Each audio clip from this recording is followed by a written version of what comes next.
Welcome to the Tall Tale Tavern Halloween special. My name is Kyle, and I am your tavern master this evening. Joining me at the bar this month is Brian, who bought way too many dice at Gen Con, but is doing his best to justify that purchase now. Welcome to the bar this evening, to the tavern, Brian. How are you this evening? I am great and excited. Good. Perfect. Also at the bar, new to D&D, but trying her best, we have Rachel. Welcome, Rachel. Thank you. Glad to be here. Good. We are glad to have you and glad to give you more D&D experience so that it can become more and more a part of your life as it has for me and others in this podcast. Yes. So absolutely. I'm looking forward to it. Also, a guy who loves Halloween but dreads the return of Mariah Carey, which it heralds, James. Welcome, James, a.k.a. Mav. Thank you for having me. I'm very excited to be here. Good. And also, last but not least, we have the world-leading expert on the Halloween film series timeline and the creator of Half-a-Ween, Scott. Welcome back, Scott. I am here.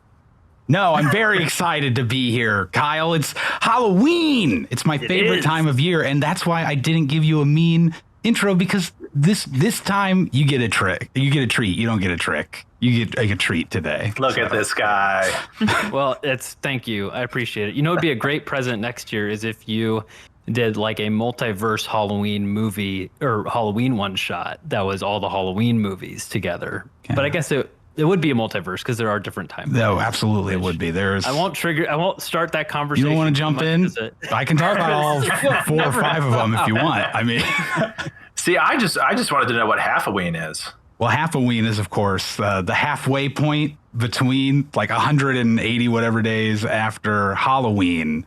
But when is it? What date? It's right at the. You can celebrate it. I like to do it either the last weekend of April or the 1st of May. Is what we go with. I think it technically falls on like May 2nd or something if you want the exact day for it. It was formerly known as April-ween until I realized it fell in May, and then it became Half-a-Ween. Because it's unfair that there's only one day of like the year where you get to wear a costume, you know? Like, and have it be societally accepted outside of conventions. There you go. It's the societally acceptable part. That's why you do a podcast and then dress up for the podcast, as we all are. If you're watching on YouTube, you get to see some of our costumes. Yes, of course. Well, but this is obviously on Halloween when we're recording this, Kyle. Oh, yes, of course. So. Yes. Even though it comes out before Halloween. Yeah. We recorded it last Halloween. Yeah, we did. We're all a year ahead. We recorded it on Half-a-Ween. Okay. Well, anyways, this is our 5th adventure for the podcast. And so without further ado, I think we should jump right in.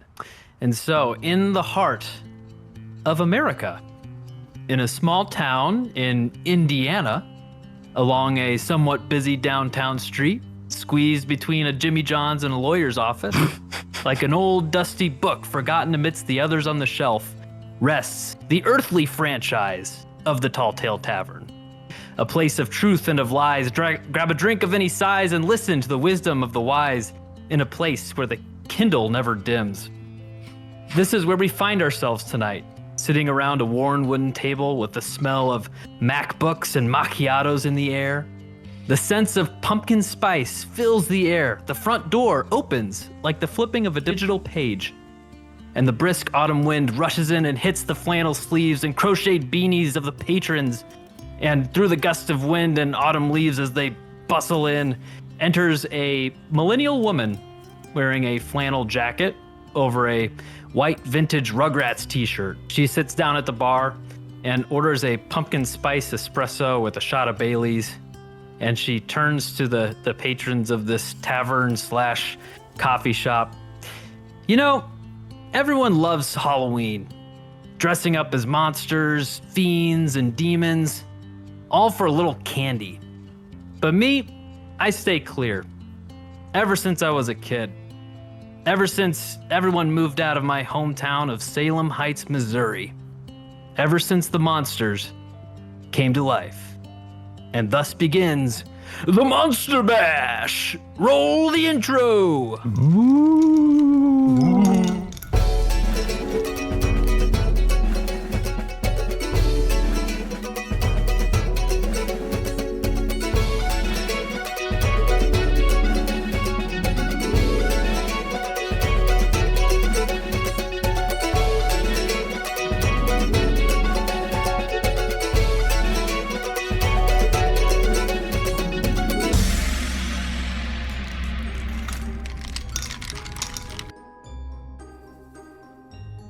Deep in the heart of America, in the small Midwest town of Salem Heights, Missouri, on Saturday, October 31st, 1998, 4 kids anxiously get ready for trick-or-treating. Halloween is a treasured holiday for most cities and towns in America, but in Salem Heights, Halloween means a little bit more. Some towns are known for cherry festivals, state fairs, Mardi Gras, or even a Johnny Appleseed festival. But the small town of Salem Heights is known for one thing and one thing only: Halloween. The town is practically themed around it, and every fall the town comes alive with hayrides, corn mazes, farmers markets, and flannel. A grand celebration all leading to Halloween, to trick-or-treating, and to the annual Monster Bash Halloween party that takes place in the town square. For the past 40 years, the Monster Bash has been organized and hosted by the sweet old Marianne Mathers. If a town could have a matriarch, she would be it. She's been hand-making children's costume pieces for years, and every household has at least a few costume pieces made by the hands of Marianne, a badge of honor to wear while trick-or-treating. We meet our 4 young heroes who became friends through the shared interest of the tabletop role-playing game Dungeons & Dragons, as well as a shared history of growing up in the town together, the same town their parents all grew up in. Our story begins 20 minutes before they have agreed to meet together at the town square by the big oak tree next to the gazebo before trick-or-treating. And so we zoom in to the Burton household, and we find Corey Burton in his room, hanging out, not yet realizing it's time to start getting ready. Scott, can you please describe your character, Corey, his room? What is he doing in a Saturday afternoon before getting ready for trick-or-treating? Absolutely. Corey is right now, his room, first of all, is plastered with posters and magazine pages ripped out or whatever, just everywhere, all over every inch of the walls. You can't see wall in this kid's room, all right? He's listening to, probably we'll go with a Sepultura song right now, and he's jumping on the bed and he's moshing out because Corey is this town's one bona fide metalhead. He loves heavy metal music, even though he's a little too immature to understand all the themes that are necessarily going on in that. He is wearing a Pantera t-shirt, much like myself right now, even though he might not technically know what a dime bag is for Dimebag Daryl. He has an idea, I think. But yeah, he's rocking out. He has absolutely forgotten that it is time to go. Corey is a hyperactive kid, I would say, not the most attentive, but he's amped to get some candy and just celebrate some devil stuff tonight. Good. You hear from downstairs your mother's voice, Corey, it's time to start getting ready for trick-or-treating. You don't want to be late meeting your dragon friends.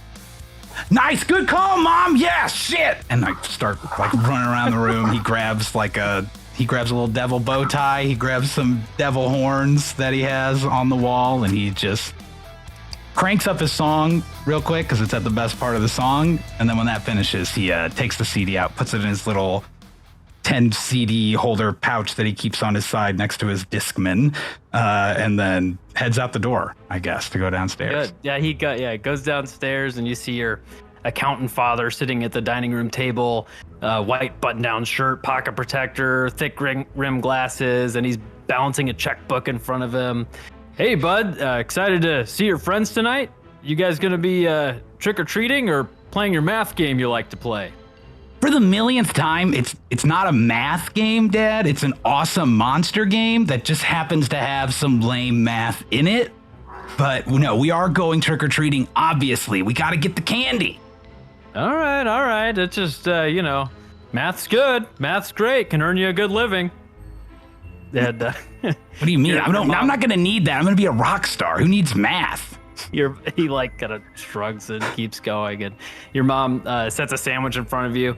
Hey, I made you a PBJ before you go. You know, you don't want to just eat candy tonight, or it's gonna upset your stomach. Okay, and you know, we're not gonna be there with you tonight. We're gonna have to get over to the Monster Bash to help set up. Okay, Mom, I'm not a baby anymore. I don't need this stuff, but I do take the peanut butter and jelly sandwich and eat it still. Good. And your dad says, "Hey, yeah, the party's gonna be extra special tonight. You know, this is the last year that Marianne's putting it on, and she's done it for quite a long time. Yeah, I mean, like, I think like 40 years or something. Yeah." He's like, "She was.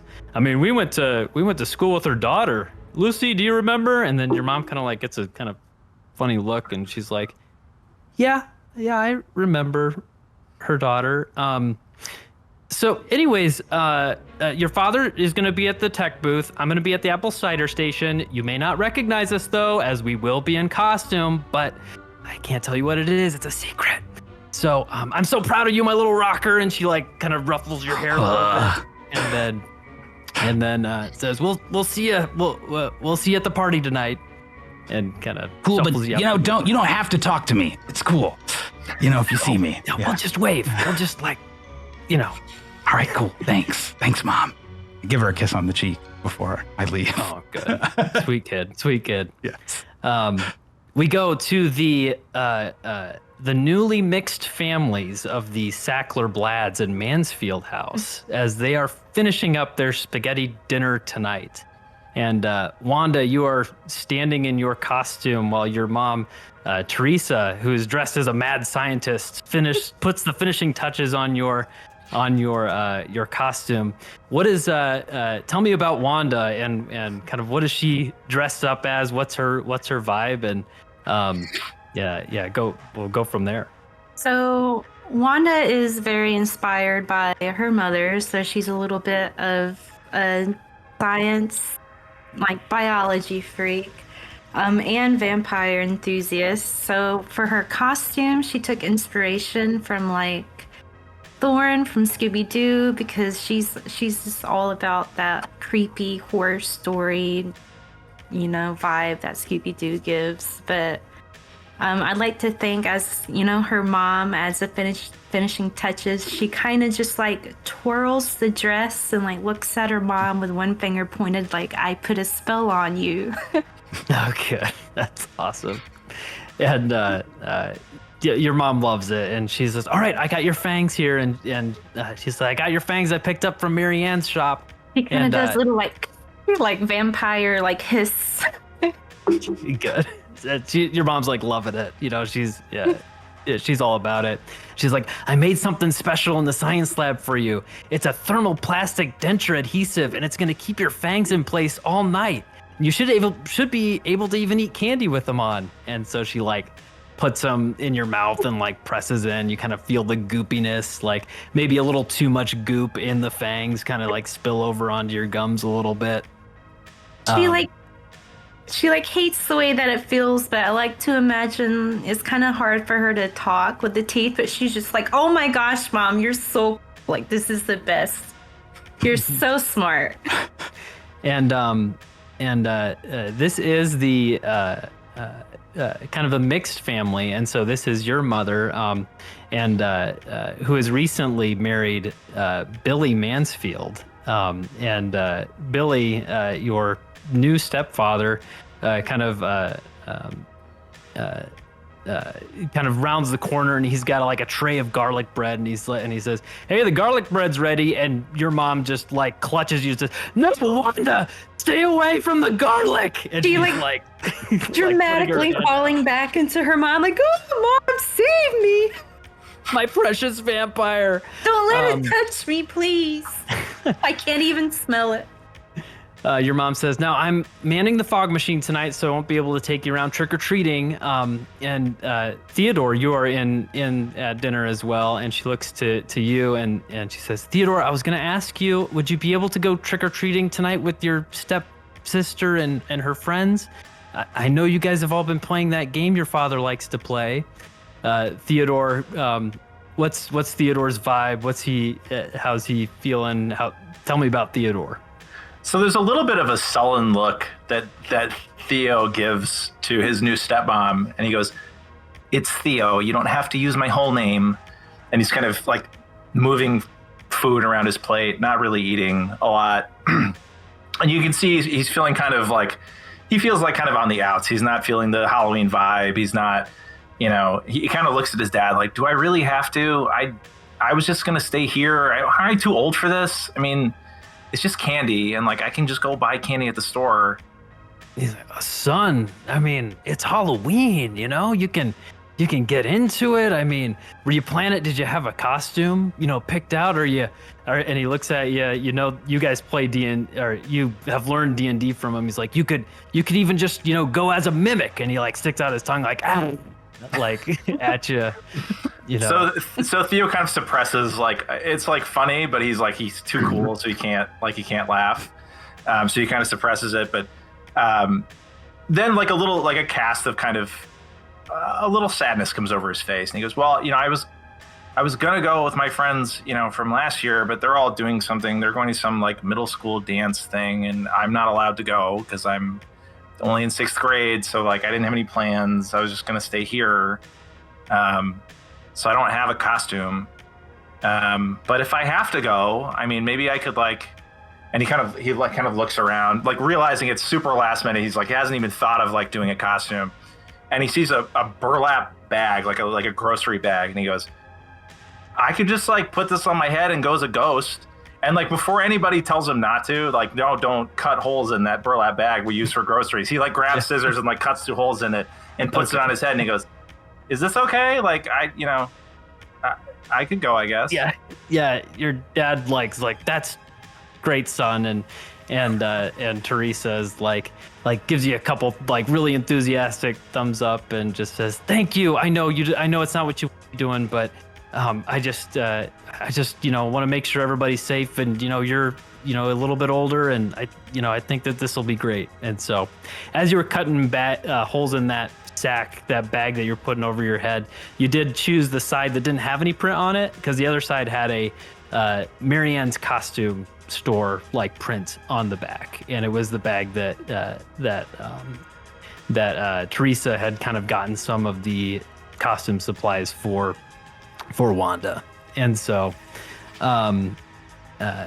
your dad says, if you guys need anything, I'll be helping set up. Marianne needs some help bringing extra decorations from her store. And he says, honey, have you heard anything about her daughter visiting this year? I hear Marianne said her name while she was gathering some of the extra costumes. And Teresa like kind of looks at him like, honey, I highly doubt it. And then she says, all right, well, you two have fun. You guys are, need to get onto your thing. You guys are meeting right outside in the town square, right? And says, we'll see you at the party. And shuffles you guys out. And then we go to the Banks house, and we see Mrs. Banks is folding laundry, and she like shouts away, Bert, did you say you needed Bertie, did you say you needed underwear for tonight? Yeah, Mom. My other pair from today was dirty. So have you found some yet? Yeah, I'm folding laundry. So if you want to come down and get some, I think it's about time for you to get ready. And so, tell me about Bartholomew. Bartholomew, he is the dungeon master of the group, and he loves that. That's probably his favorite feature about himself, most of his identity. He spends most of his time coming up with new stories, thinking that they're amazing, and just poring over the rule book and the monster manual. He has notes sprawled out everywhere on his floor where he just sits, and you can just see it. Looks like a crazed detective in there. So just like Kyle, then. Yeah, exactly. Yes. I needed inspiration. Yeah. Good. Well, you you come and she hands you the fresh pair of underwear and Thank you, Mom. It was a rough day at school. I know it's just here you go and just put the dirty ones in your hamper. I'll get them after you leave. And so shoes you up shoes you up to your lets you go up and get changed and you come back down and you're dressed. How are you? What are you? Tell me about your costume that you have prepared for Halloween. So imagine just how a kid would dress to go to school, on a normal day. A kid that doesn't really have any interest in fashion, just t-shirt, shorts, or I guess blue jeans given the weather. And then some black little lines made with non-toxic marker right there for whiskers. And then from the dollar store, one of those, like what our devil has there, but the little cat ears that you can buy in the headband, and that's the costume. Nice. And you had specifically picked out this cheap pair in kind of a bin in Marianne's store. Their costume store is kind of the place in this small town where a lot of this is, and just the not her usual stitching beautiful work, but yes, the cheap version of some of her better costumes, you might say. And so you come back down and your mom says, did you finish all your chores today? Earlier I walked by your room and I saw that your bed did not see that your bed was made. So I will get that done. Mom, you don't understand. I came up with this great idea for the new campaign, and I couldn't not write it down, because what if I lose it? So the sword in the stone, you're probably familiar with that one. But what about a great sword in a stone? Oh, interesting. I'm not quite sure what that means, but I'm sure it means something, and that it would be a very nice thing for you and your friends to play, right? It's a part of that. Yeah, no, they're gonna love it. Oh, good. Okay. Well, your father is going to be going straight to the Big Bash tonight because he's working late today. And he is going to go straight there because he needs to make sure the porta potties are all at their correct destinations. Now, if you need to use the one during the bash, they are not as dirty as they look. And, I want you to use it. I don't want you to have an accident or anything like that. Okay, so. I'm not going to need to use it. It's fine. Okay, all right. And, and I see, are you going as a kitty cat tonight? No, Mom, I'm a were-tiger, not a kitty cat. Oh, is this from the game? Is this? Yeah, were-tigers. Okay, it's like a werewolf? Well, it's similar. You have the lycanthropy, but it's tiger lycanthropy. Great. That is just wonderful. Okay, well, I will be there too, and so I will see you. I'll see you at the party. Okay. Okay. Well, did you want to hear the special moves that I have as a were-tiger? Yes, I would love to hear them at the party. Okay, we can talk so about first, it later. So. Oh. Yeah. Okay. No, I want to finish this up so I can get there on time, so I can hear all about the. Okay. The different It'll be really fast. Are you sure? Yes. She's like, yes, I will see you at the party. So, damn, okay, bro, I'll go find you. Your mom I love you. Not And she kisses you on the forehead. And like friend zoned by your mom. I don't even know. She's got the laundry on her hip, and trying to get past you back to her to her room so she can fold all the laundry. Great. So you leave the house, headed to the town square, and as you all are walking to the town square, you see the familiar sights of the quaint downtown area of Salem Heights, complete with a small central park area with a large gazebo, a white church with a steeple, a diner, small grocery store, and the school of which you all attend.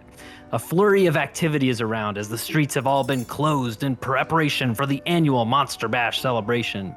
The gazebo has been transformed, covered in giant webbing. The trees have been decorated with cobwebs. There are pumpkins, jack-o'-lanterns, and cauldrons all around. Before the gazebo is a few large speakers and a large space cleared for the dance party tonight. And I would like everyone to roll initiative to see who arrives and in what order. I didn't realize I have a +3 modifier. And I rolled nat 1. Let's go. Wow. Good. All right. The first critical fail of the evening. So you got a 4 then, right? Yes, a 4, but A nat 1 on the roll. And Wanda, what did you get? I got a 16. 16. That's good because you guys are traveling together. But it also describes how she's like eminently prepared, and I have like I'm wearing like street It's clothes perfect. and a bag on my head. It's perfect. She's having to lead you through the street. Hurry Corey, up. what did you roll?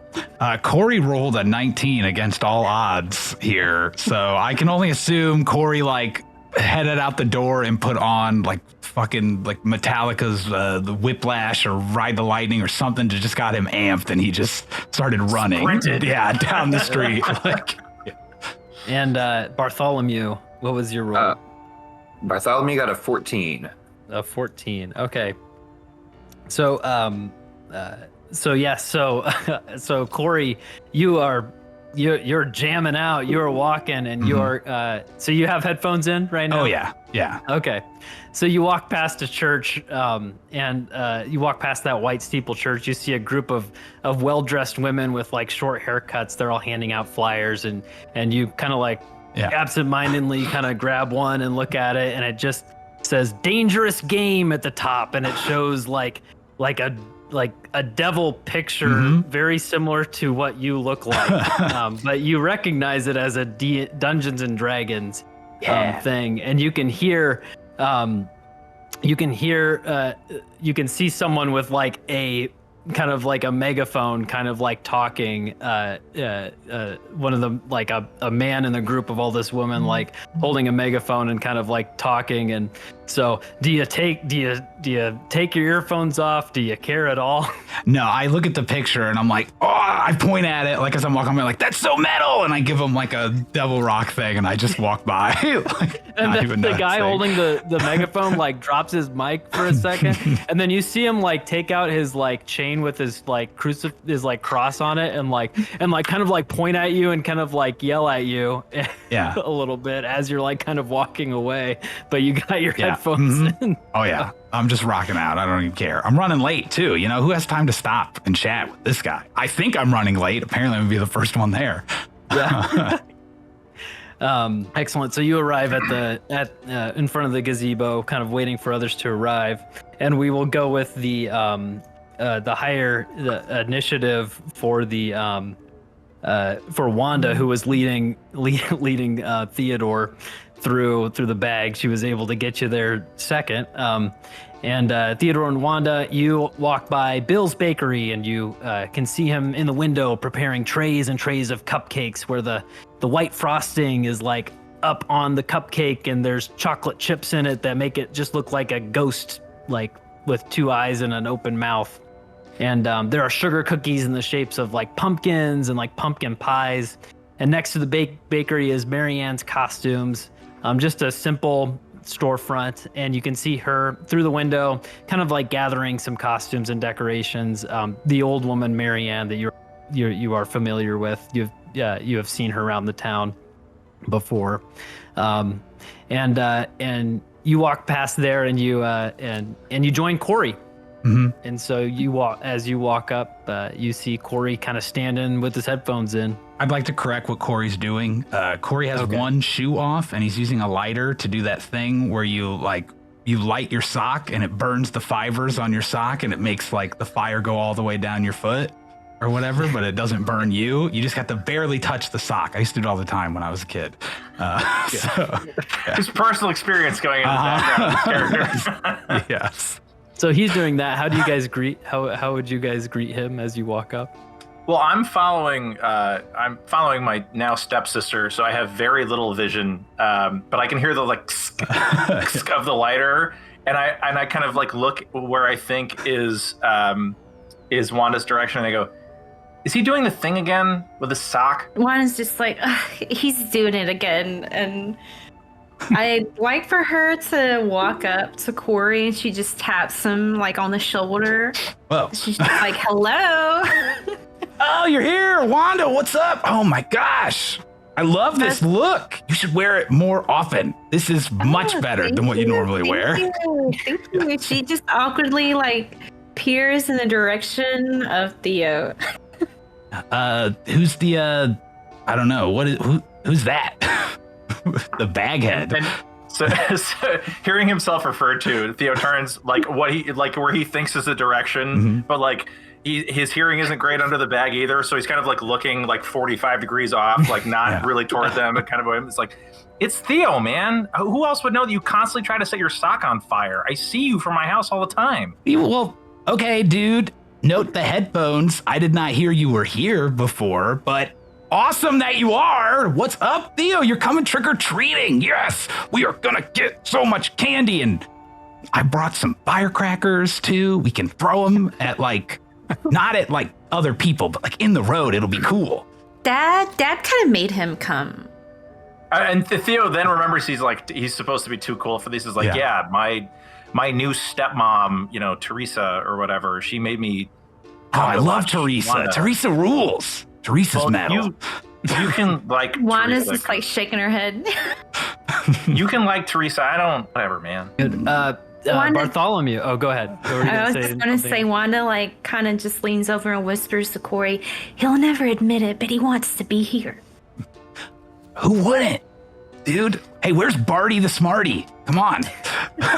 Show up. Bartholomew, you are as you walk into the town square from a different direction. You pass the small diner there, and it's decorated. It's decorated like everything else in the town is right now. You see a few like witch dolls. One that is like it's like a tiny witch doll that's like splatted against the window. Looks like a witch had like ran into the window.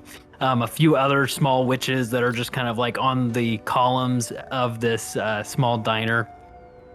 And then there's like a small window sign on the window that just says open late for Monster Bash ! On it. And by the diner, you walk past that, you see a row of large pumpkins with some farmers standing next to them. One is particularly very, very large and has a big blue ribbon pinned to it, and a farmer with his overalls kind of standing pretty proud next to his giant pumpkin. And you walk into the town square and meet your friends. Hey guys, what are you all dressed as? I mean, Wanda, I can tell. Yeah, and also Corey, I don't know how many times I have to tell you, I go by Thola. Bartholomew. That's Corey. I'm Theo. Thola. That's Corey. Yeah, I'm Corey. Where are you? And finally, Theo just kind of gets fed up of like not being able to see anything, and he takes the bag off his head and he goes, "Oh, there you are."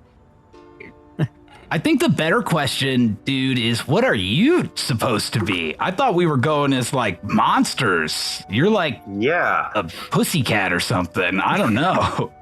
What? No, I'm a were-tiger, man. I mean, the only way you're a were-tiger is because I'm saying, where's the tiger? Because I don't see it, dude. No, it's okay. Look up at the moon right now. Okay, see how it's half full? Yeah. So I would be in hybrid form, so I'd still look humanoid. If I was covered in fur, that would be ridiculous. No, dude, you'd be like the top half a tiger and the bottom half a person. There were budgetary constraints. Theo leans over to Wanda and he goes, what are budgetary constraints? She kind of just like waves him off, and she's like, whatever, Thalia, I appreciate your costume. I'm just saying, Mr. Rule Stickler, it doesn't look as, by the book as I would have thought over here. Well, so the reason that my costume couldn't take that much of my time up was I got a great idea for the new quest, and I'm not going to tell you no matter how much you ask. But okay, it's a great sword in a great stone. You can't say that and then say nothing. No, he you gotta did. give us like a little hint. It's a great sword in the great stone. Great sword. The great sword and the great stone. Like King Arthur? Yeah, the greater? Yeah. But like, wait, isn't it just like, are you saying it's just the sword and the stone, but like the sword is bigger? No, it's a great sword. The one where you get like 5d6 plus 3 to attack? Okay, that's pretty cool, but like, is there anything different about it than that it's bigger and does more damage? Well, you have to pull it out of the stone, and it's probably going to be harder to pull it out of the stone because it's bigger. I disagree with Theo. A bigger sword is metal, dude. A sword it but is metal, bigger. yeah. That's awesome. I'm in. Where's it at? I want to hold it. Well, no, this is for the game, Corey. Oh, yeah. Okay. Oh, will it help us? Like, deliver the totem of destruction to the ball place? I mean, I'm sure it will. I haven't worked it all out. That's why my costume had to be so rushed, because I was writing down all these ideas. I thought we already you as agreed much as that I've I got. was going to keep the totem of destruction because it's cool. I don't think that's a good idea. I mean, if you want to keep the totem of destruction in your own house and it can just make you throw up all the time, just Ralph everywhere, then that's cool, man. He just wants to use it to get out of school, but it's not like he already skips. What the hell? Wait, Ralph was not in the Yeah, campaign. who's Ralph, dude? I was all the NPCs. I looked over those notes. There was no Ralph. So Theo, you really need to pay attention next time. Theo just finally, him being a year older has made it he's absolutely the same age as everybody else, except in this one very distinct thing. And so he rolls his eyes super hard.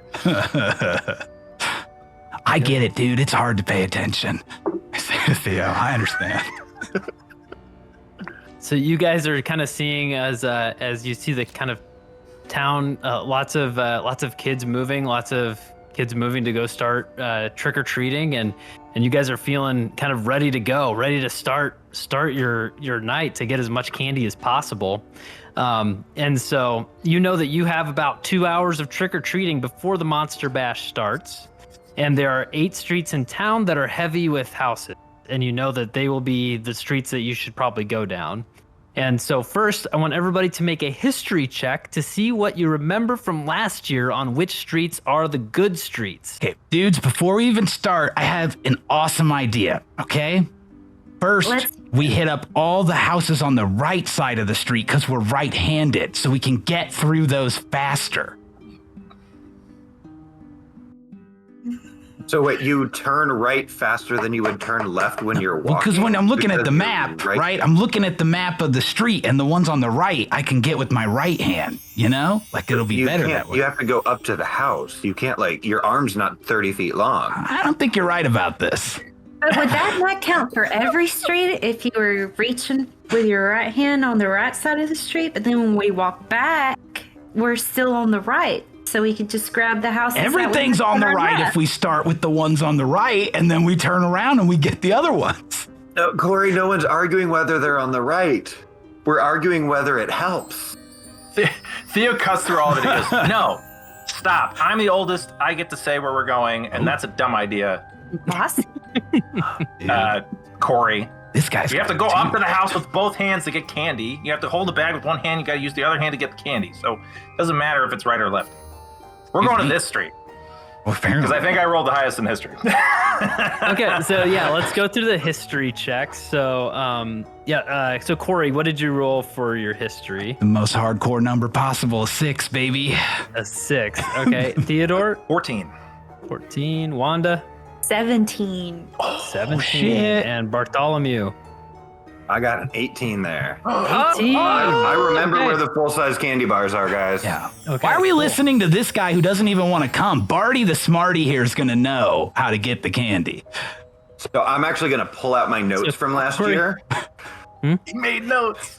So House 608, that one had full-size candy bars, but they were Hershey's. If you guys remember, there was one that had those large Reese's cups, and we each got 6. Well, actually, Theo got 5. I don't know why. I guess they didn't like you very much. Listen, wanna man, they start have it? it out for me, okay? I once let our dog poop on their lawn, and they just, I didn't clean it up because I forgot, and they've got it out for me, okay?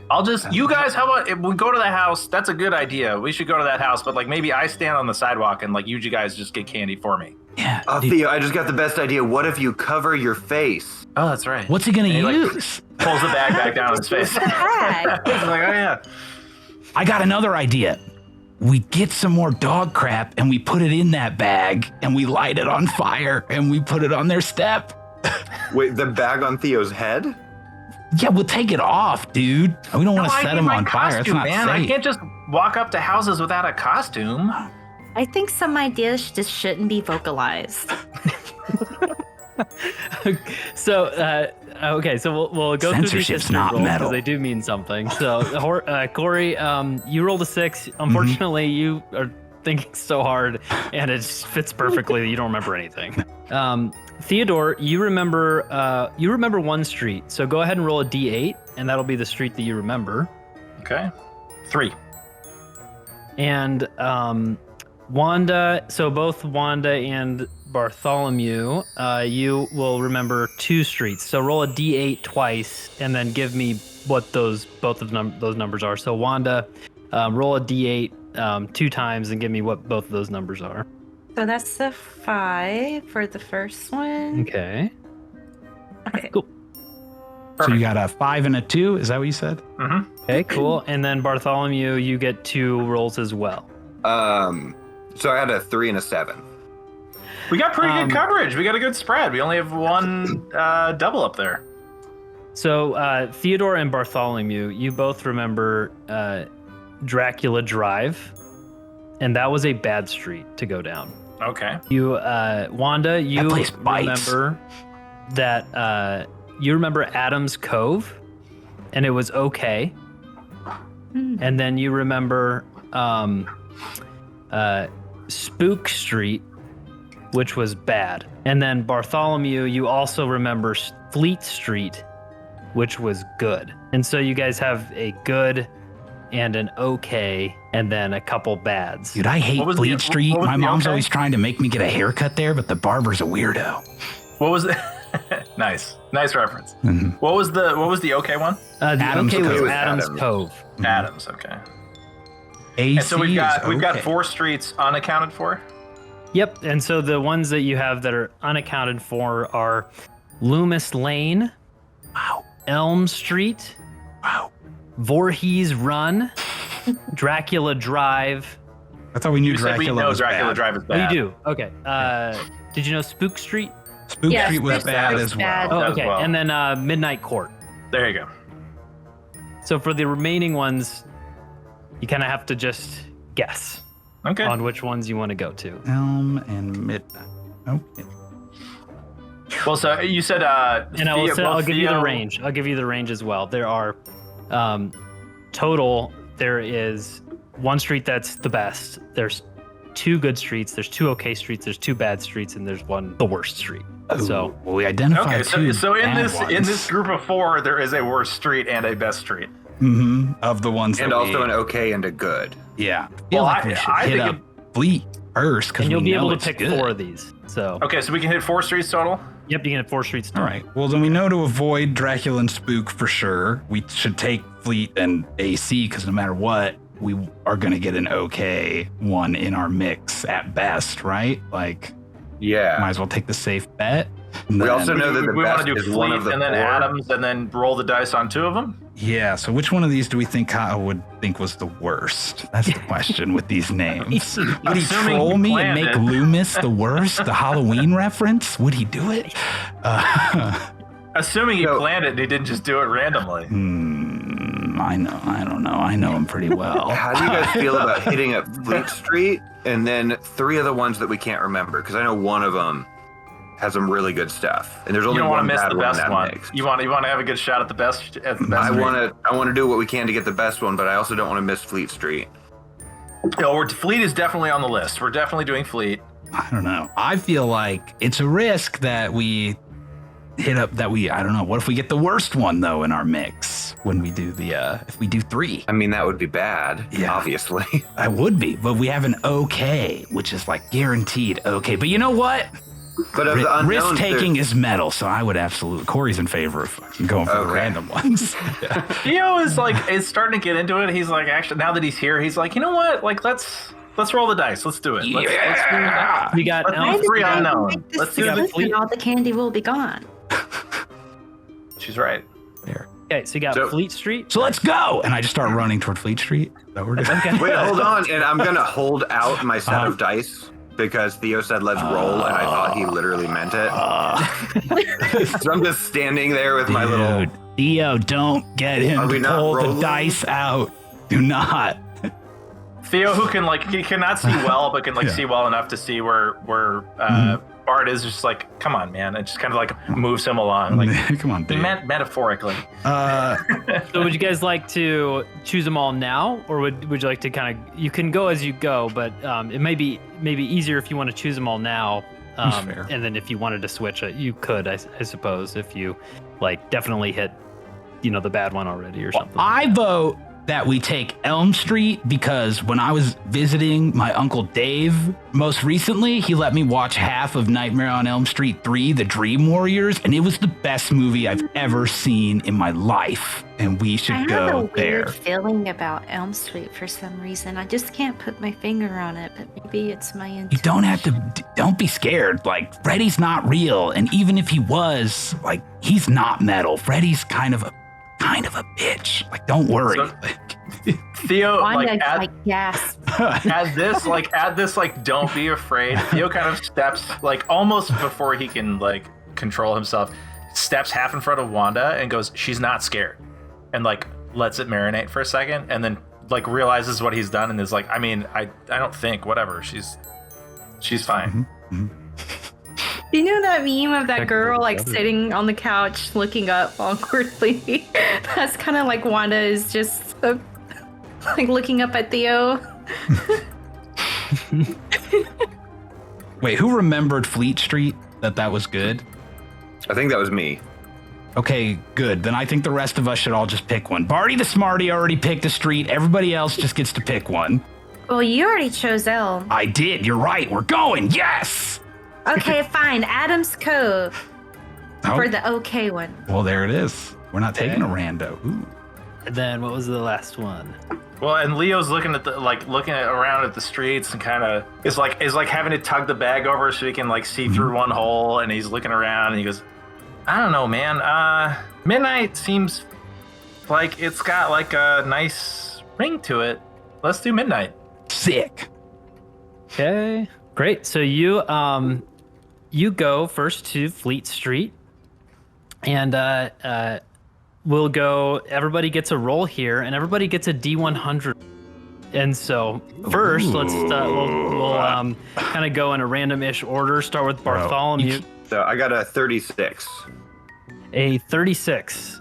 Yes. So you walk up to this house, and you see a bunch of clown decorations on the drive. Some clown zombie looking clown things. Some things that are just not Halloweeny, but just kind of fun.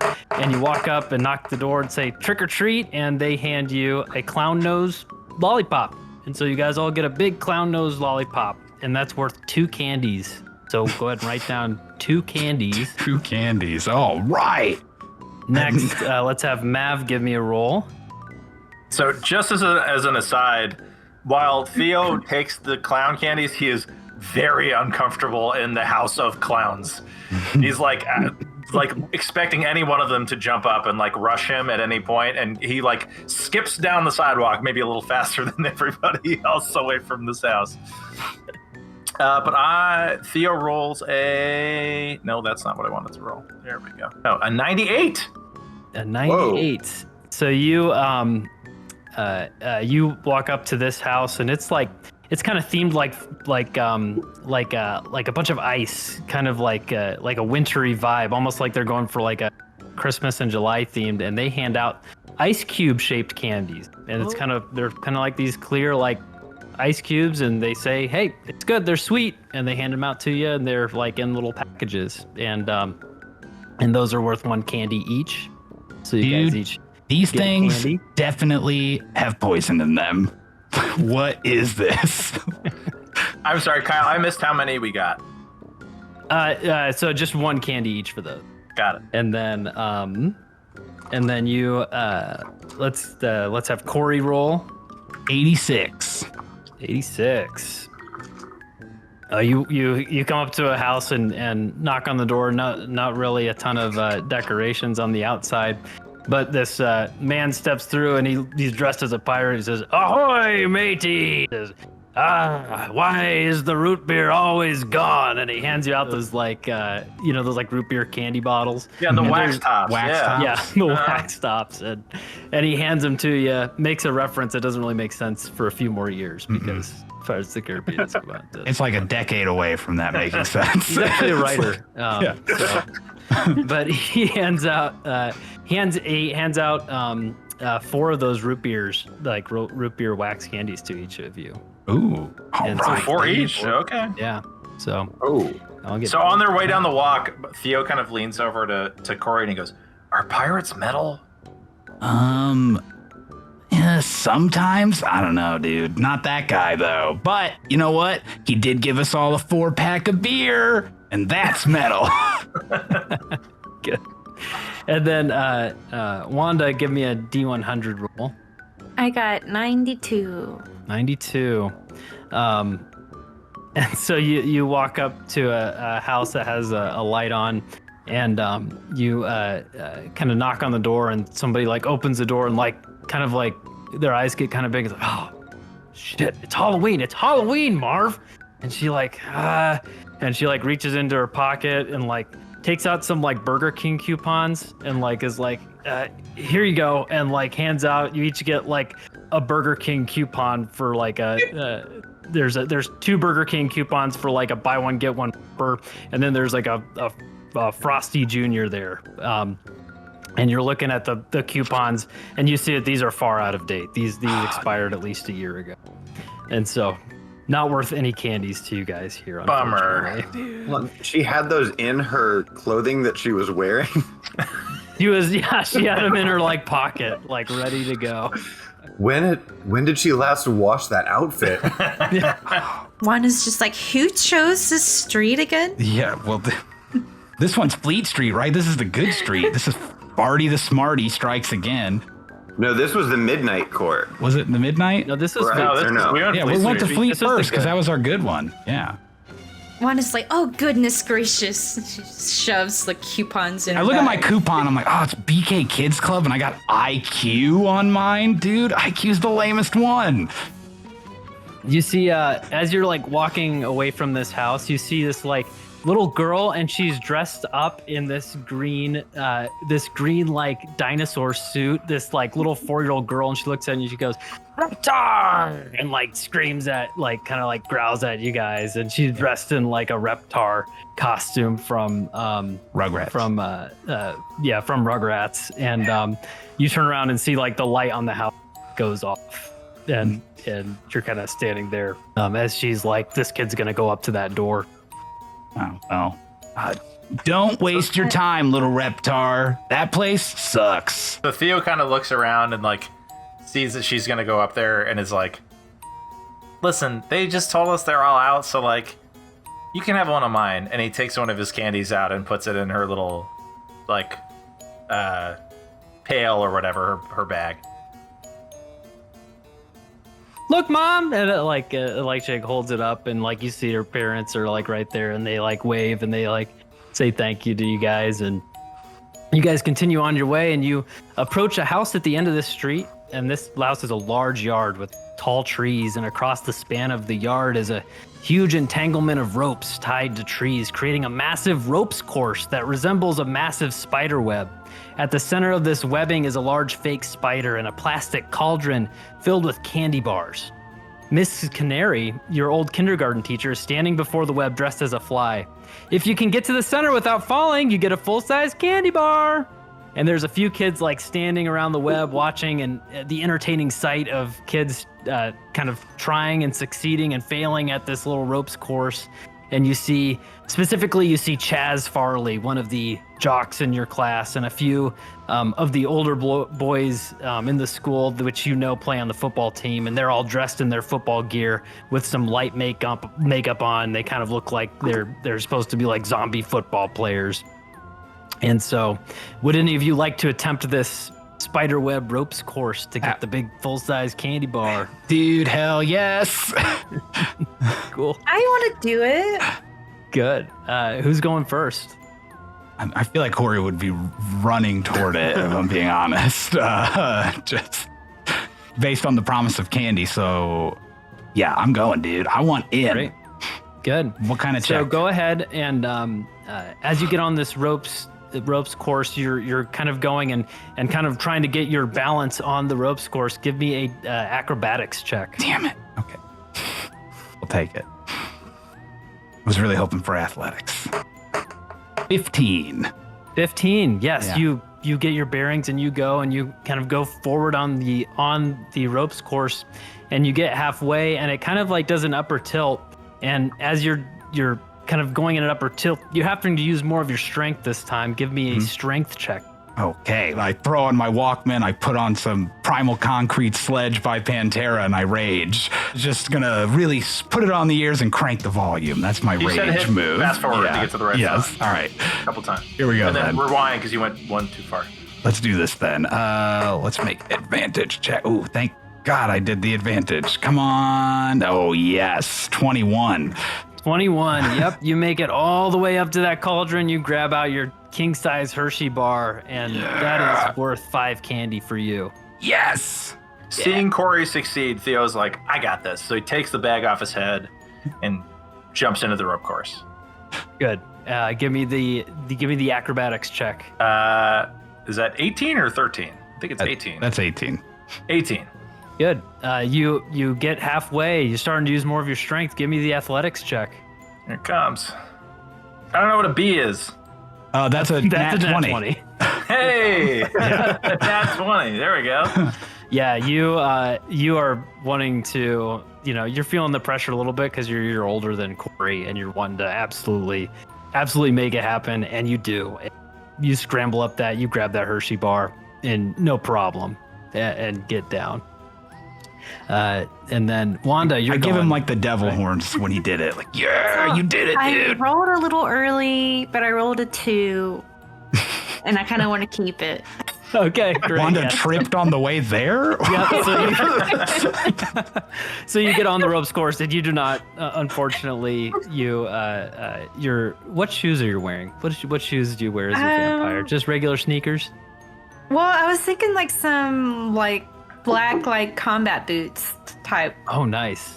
So it's Go not the for a little boots that dress. mess you up, but you do get on and quickly lose your balance and fall off. You almost fall on your face, but you do catch yourself and stand up and kind of walk back, and you look over at Chaz, the jock in the grade, and he looks unimpressed.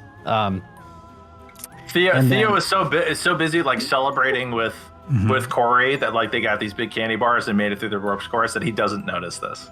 All right, Dude, and just then like that Chaz. Chaz. Yeah. She's like, take a picture to last longer while she's like brushing the dust off her. Ooh, the football boys are like, ooh. She struts away. From the corner, Bartholomew steps forward and says, "Everyone, pay attention. I am Thola, and I shall be your champion." And climbs up on the rope course. Dude, Okay, great. So you climb up on there, and as you get on the ropes, you get on the ropes and feel yourself like balance, and you're expecting to have to like have a little bit more of a time to like get set, but you feel pretty sturdy. You actually get advantage on this first roll. You're not really sure why this is the case, but you feel pretty sturdy on these ropes, so you get advantage on this first one. I turned to Theo and went, watch this. Thala's gonna falla. I got a 10, but I can also re-roll with my feet, if that's not enough. Do you have to know the result before? I think so. Okay, so Not you sure, actually, so DC 10, it's a DC 10. You succeed. Ooh. So yeah, so you do succeed that roll, and you are going. You have to use your athletics this time, but your strength, and this one you won't have advantage to. Yeah, I'm gonna be lucky because that was a hot 4. 15. 15. You make it all the way, Yes. and you get that candy bar. Wanda's like, woo, let's go. Nice. I tell Wanda, it's okay she fell. I don't really even like Hershey bars that much. You can have half of mine. No, it's okay. I accept my fate. All right, And dude. Theo sees all this and kind of like there's like a nod of like, okay. There's a little bit of respect on that. I don't clock his nod at all. I'm just whatever. I'm back. I just walk away. There's also from a her. big bag, so Yeah, like nobody true. clocks the nod. If the bag is stationary, it's just him. He keeps inside. making meaningful looks at us, but we can't see his face. Can't tell at all. Is that how much candy was that? Was that 2? I think it was No, it's 5, five. right? Five per Yep. king Five. size Oh, that was bar. 5? Yeah. Yep, 5 candies. You guys finish up at the ropes course and you head to to Addams Street is next. Corey, give us the first D100. Heck yeah. Corey. What did we get? Just a flat 50, baby. You walk up to the first house and you walk up and there is someone at the door. It's brightly lit and it's like an older woman that opens the doors and just says, "Oh, wonderful, wonderful," and she hands you like Halloween wrapping paper, like a bundle, like it's a thin tube of Halloween wrapping paper. She's got like What's tons on of it? for some reason. So she hands one that has pumpkins on it. She hands you out one that has like spider like webs on it. Okay. There's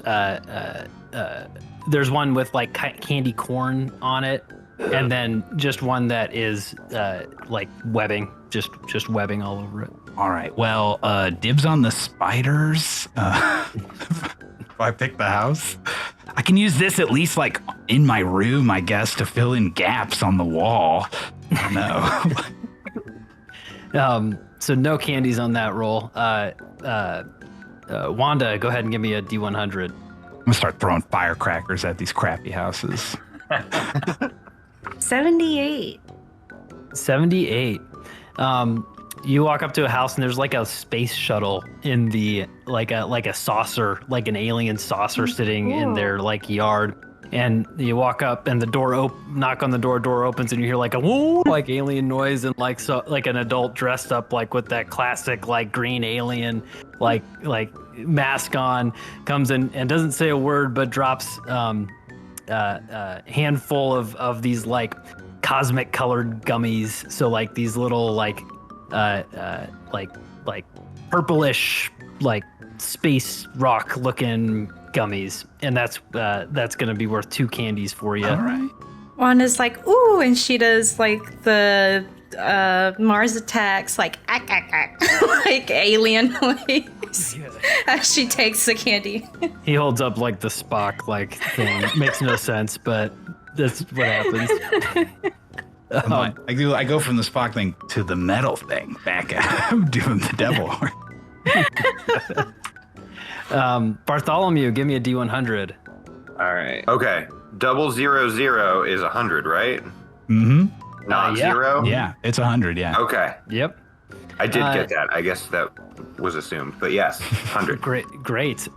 You walk up to a brightly colored house. There is a brightly lit house. There's flags in the driveway that are like rainbow colored, and like you can see there's some like Mario Kart like imprints on the actual like driveway. And you walk up and you knock on the door, and Mario answers and hands you out. All of you get rainbow licorice ropes from this house, and drops them into your bag, and that's gonna be worth 4 candies. Oh, sick. Each. Good pick, Marty. Thank you. And then And I'm going to write Theodore- that down in my notes from last year. I'm going to I have a red pen this year to do the updates with. And Theodore, give me your D100 roll, please. 67. Just off of So just close, off of dude. Corey's favorite number. 67. Yeah, so you go up to a house and you knock on the door, and just a middle-aged mom opens and says, "Oh, hi there," and like holds out a bowl, and it's packages of like orange and black balloons, like deflated balloons. And so that's what you guys get, is some just packages of balloons here worth no candies, unfortunately. I write very angrily in my notes for this house. I'm just like crossing it out. I mean, but like if you blow up a balloon really big and it pops, that's pretty cool. Like they're pretty fun, at least. Yeah, but we're here for candy. That's true. Has anyone in this town ever heard of Halloween? Like, I mean, and we have all these street names like Dracula Drive and Spook Street, and then this Joker's handing out balloons to kids that are deflated. Let's say it is very scary for me right now. I'm very scared about the lack of balloons candy. are deflated, not the kids, right? Yeah, the balloons are. You cut eye holes in that. Can you not see through them? I'm having trouble, and he like kind of reaches out to try to find Wanda somewhere to like guide him. Django Unchained Tapping over his hand here. away. Hey, Theo, what are you supposed to be? I'm a ghost, you, like- man. See the But, woo. but like an autumn farm ghost? Is that why the burlap? No, Listen. dude, he's Jason from Friday the 13th Part 2, obviously. I didn't get to see that. Oh, you didn't see that one? Either. Dude, it's the best one. The girl's hiding under the bed, and Jason's gonna get her, and she totally pees her pants. It's so scary. That's Yeah, people peeing their pants is really not a joke, Corey. For some people, that's an issue. I mean, like, I just would be so embarrassed if I were her. Like, It's a natural thing that happens for some people, and I feel like you need to understand that So and you're not make fun of that when saying- you're talking about the movie. oh, okay, sorry. So dude. you're telling me that if you were hiding under a bed and the killer was there, you wouldn't also TT your pants? No, dude, I absolutely would. That's why it's good filmmaking. Whatever. So at the end of Addams Street, you see a large old house, spooky looking house with skeletons placed around the property. One that has little gardening gear on, one holding a weird wheelbarrow, one sitting up in a shallow grave. And on the side of the house is a 20-foot tall skeleton resting his arm like on the side of the house. And on the wide front porch stands Dr. Halibut, the local family physician. And he says, "Enter if you dare. Make it to the end and receive your treat. Only 5 at a time." And you're all standing together, and standing close is Ashley Hannigan, one of the cutest girls in your class. And she's dressed as a black cat. And she looks at the group and smiles and shrugs and says, Can I go with you guys? I'm sure. Yeah. What's the quality of her costume? Like, how do I feel right now? So it's it's Well, pretty she doesn't simple. smell It's like better than piss, yours. also. So It's it's better than yours. The cat ears, they look like not like the cheapest. They look fuzzy and nice and well made. She has a tail that is like kind of formed into this and like a little bit, it has some shape to it, not just like a flat tail. And she has the black whiskers painted on just kind of like yours as yours are. So hearing her voice, Theo immediately whips the bag off his head and like smooths his hair down and is like, "Yeah, you can come with us. We only have 4. You can. We need a 5th." all right. Wanda's Great. like giggling. your whiskers are really cool, by the way. I really like those. Oh, thank you. Yeah, I put them on myself with some mascara. I mean, it's nothing special, but Rock thanks. and roll, dude. So you guys kind of approach. I don't like that. By the way, I don't like this guy's house. There's something fishy about him. That's what I'm gonna say.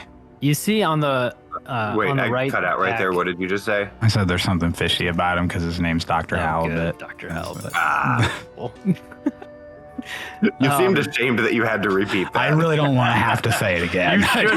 Really, Yeah. at this point, I really should be conditioned to know when you are making a pun, and I need to take a second. And not just a pun, just a really horrible pun. Yeah. I wonder if you're we walking- keep pretending it cut out and make you repeat them, if they'll just go away. They might, yeah.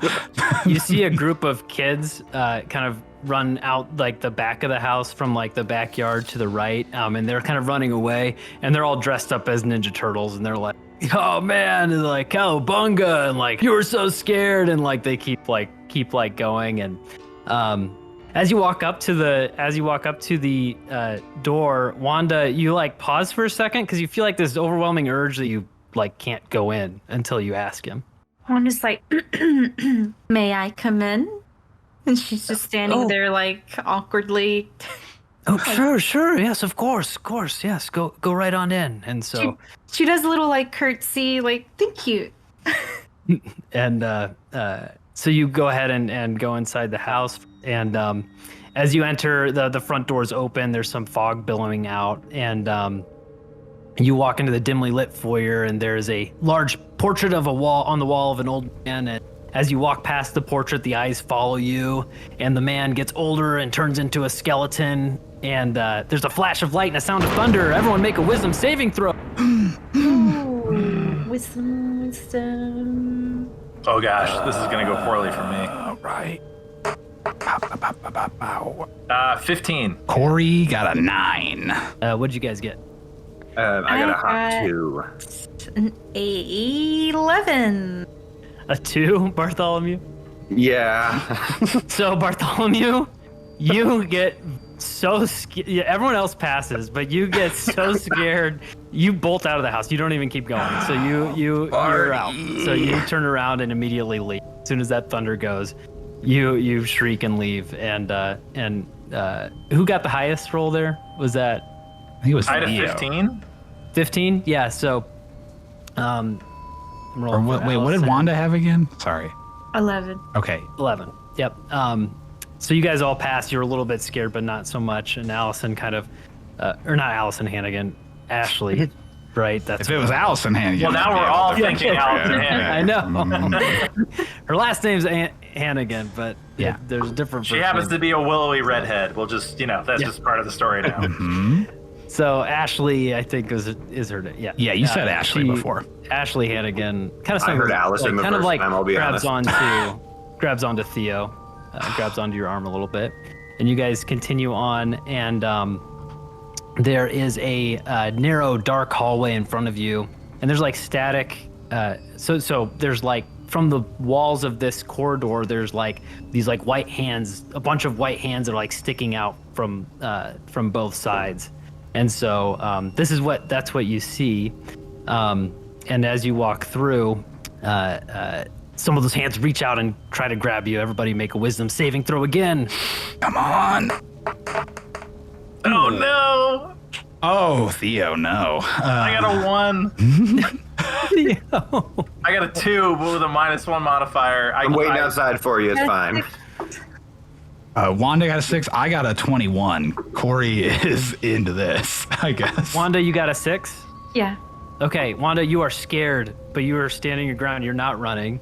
Theo, you're out. You pieced out. A hand grabs you by the side, and you are like kind of walking close to Ashley, and you just like push her out of the way a little bit and bolt back out of the house. You did not Wanda's make like, it. don't worry, Ashley, you can walk with me. Oh, thank you. I mean, you can walk your with hand. me, the person who is the least scared, obviously. How about in the middle? And she's like, kind of like, Sure. walk Yeah, that with it. works. Yeah. Good. I guess Theo probably just went to check on Bart, though. I'm sure he wasn't really that scared. You can hear him yelling at me, that's what I did! So you make it through, and you go to the dining room, and you can see the back doors in front of the dining room. But in the dining room, a full dining set. At each place are half-eaten like arms, legs, eyeballs. It's truly a disgusting sight. This big display. You're kind of getting a little bit nauseated. At the center of the table is like half-eaten corpse laying with like forks and knives surrounding him. Bits and pieces are removed. And as you pass the table, the corpse sits up and growls. "Roar!" Make a wisdom saving throw. Well, Corey is officially frightened because he got a 4. A 4. Dang. And Wanda, what did you get? Wanda got a 15. A 15. Great. You were not scared by this at all. And He's like, these effects are awesome. and you rolled lower than a 5, and so like the others. I better go. I gotta go check on the others, guys. I gotta make sure they're okay. And you peace out, and Wanda, you make it through, and you go through the back door with Ashley, and there is a cauldron of king-size Reese's in there for you to grab. Oh, And Reese's. so Damn. you are welcome to grab a king-size Reese's, which is worth 5 candy as well. She looks up at Ashley and she's like, "Do you want to split it?" Oh, I can just grab my own, I think, right? So, and so she, yeah. So she grabs one, and then, so you guys get your king-size Reese's, and then meet up at the front of the house, where you guys are all kind of outside. Yeah. Wanda's like walking from behind the house with her Reese's like in her hands, like doing a little dance, like, "Hey, check it out." I'm in the middle of telling Bart that like his scream was really high pitched, but sounded like a metal wail, like, so it was kind of cool, don't feel bad. Wait, whale like the animal? Dude, Bart, no, like a wah, like you were really getting the metal, you were feeling it. Oh, yeah. Yeah, it was kind of, it was Theo, almost That's what tough. I was going for. Yeah. Theo has the bag back on his head. And he's just like kicking rocks. So, hey guys, I know you came back here to like check on me, and I really appreciate that because I legitimately got scared. I don't know how you guys made it through all there. Yeah, I saw that it just kind of looked like it was lame at the end, so I didn't want to keep hanging out myself. Sure. Yeah. Whatever, man. One of those hands grabbed me, and it like grabbed me in a weird place, and I didn't want to stick around. So whatever, man. Fishy Dr. Ashley- Halibut, what did I tell you guys? I mean, something's going on. Ashley goes, "Well, thank you, Wanda, and I'll see you boys later." And she kind of like waves at you guys. Bye, Ashley. And walks away. Whatever, And, girls are lame. Who cares? You guys head to Elm Street, and so let's have Wanda give me the first roll for Elm Street. Yeah, Elm Street. Oh, Lord. I have a feeling. I believe that's going to be a 93. 93. 93. Oh, we gotta go to the right chart. Yeah. So at this one, you go up to the house and they hand you like this like package, and you're like, what is this? And they're like, "Oh, this is a kit you can make your own candy with." And you can see like it's like this like baking kit. This is going to be worth 5 candy for you. And so it's like this like kit that comes with instructions. You can put it in the oven and kind of make your own Bake oven? molds with these like little like kind of lollipop things. They like creepy crawlies. Remember creepy crawlies? Like an easy bake oven kind of thing. Yeah. And then Bartholomew, go ahead and give me a roll. A 93. Isn't that what she just roll got? again, because Yeah. you just went to the same house. That's crazy. That's the same Well, thing what? that That's Wanda crazy. just Yeah. rolled. Oh, was Wow. it? Roll a Yeah. 93. I mean 92. Okay, 15. 15. So you go up to this house, and it's like you open the door, and there's like green fog that comes out, and then someone that comes out in a similar costume to your mom's, Wanda, with it's like a mad scientist, like white long hair. It's a man, and he kind of comes out and he gives you these like test tube candies with like this fizzy center to it, and that's going to be worth 2 candies each. And then Corey, give me a D100. Let's do it. How about a 39, dude? 39. We already had a 39. Oh, okay. Roll me again, another then I roll. take it.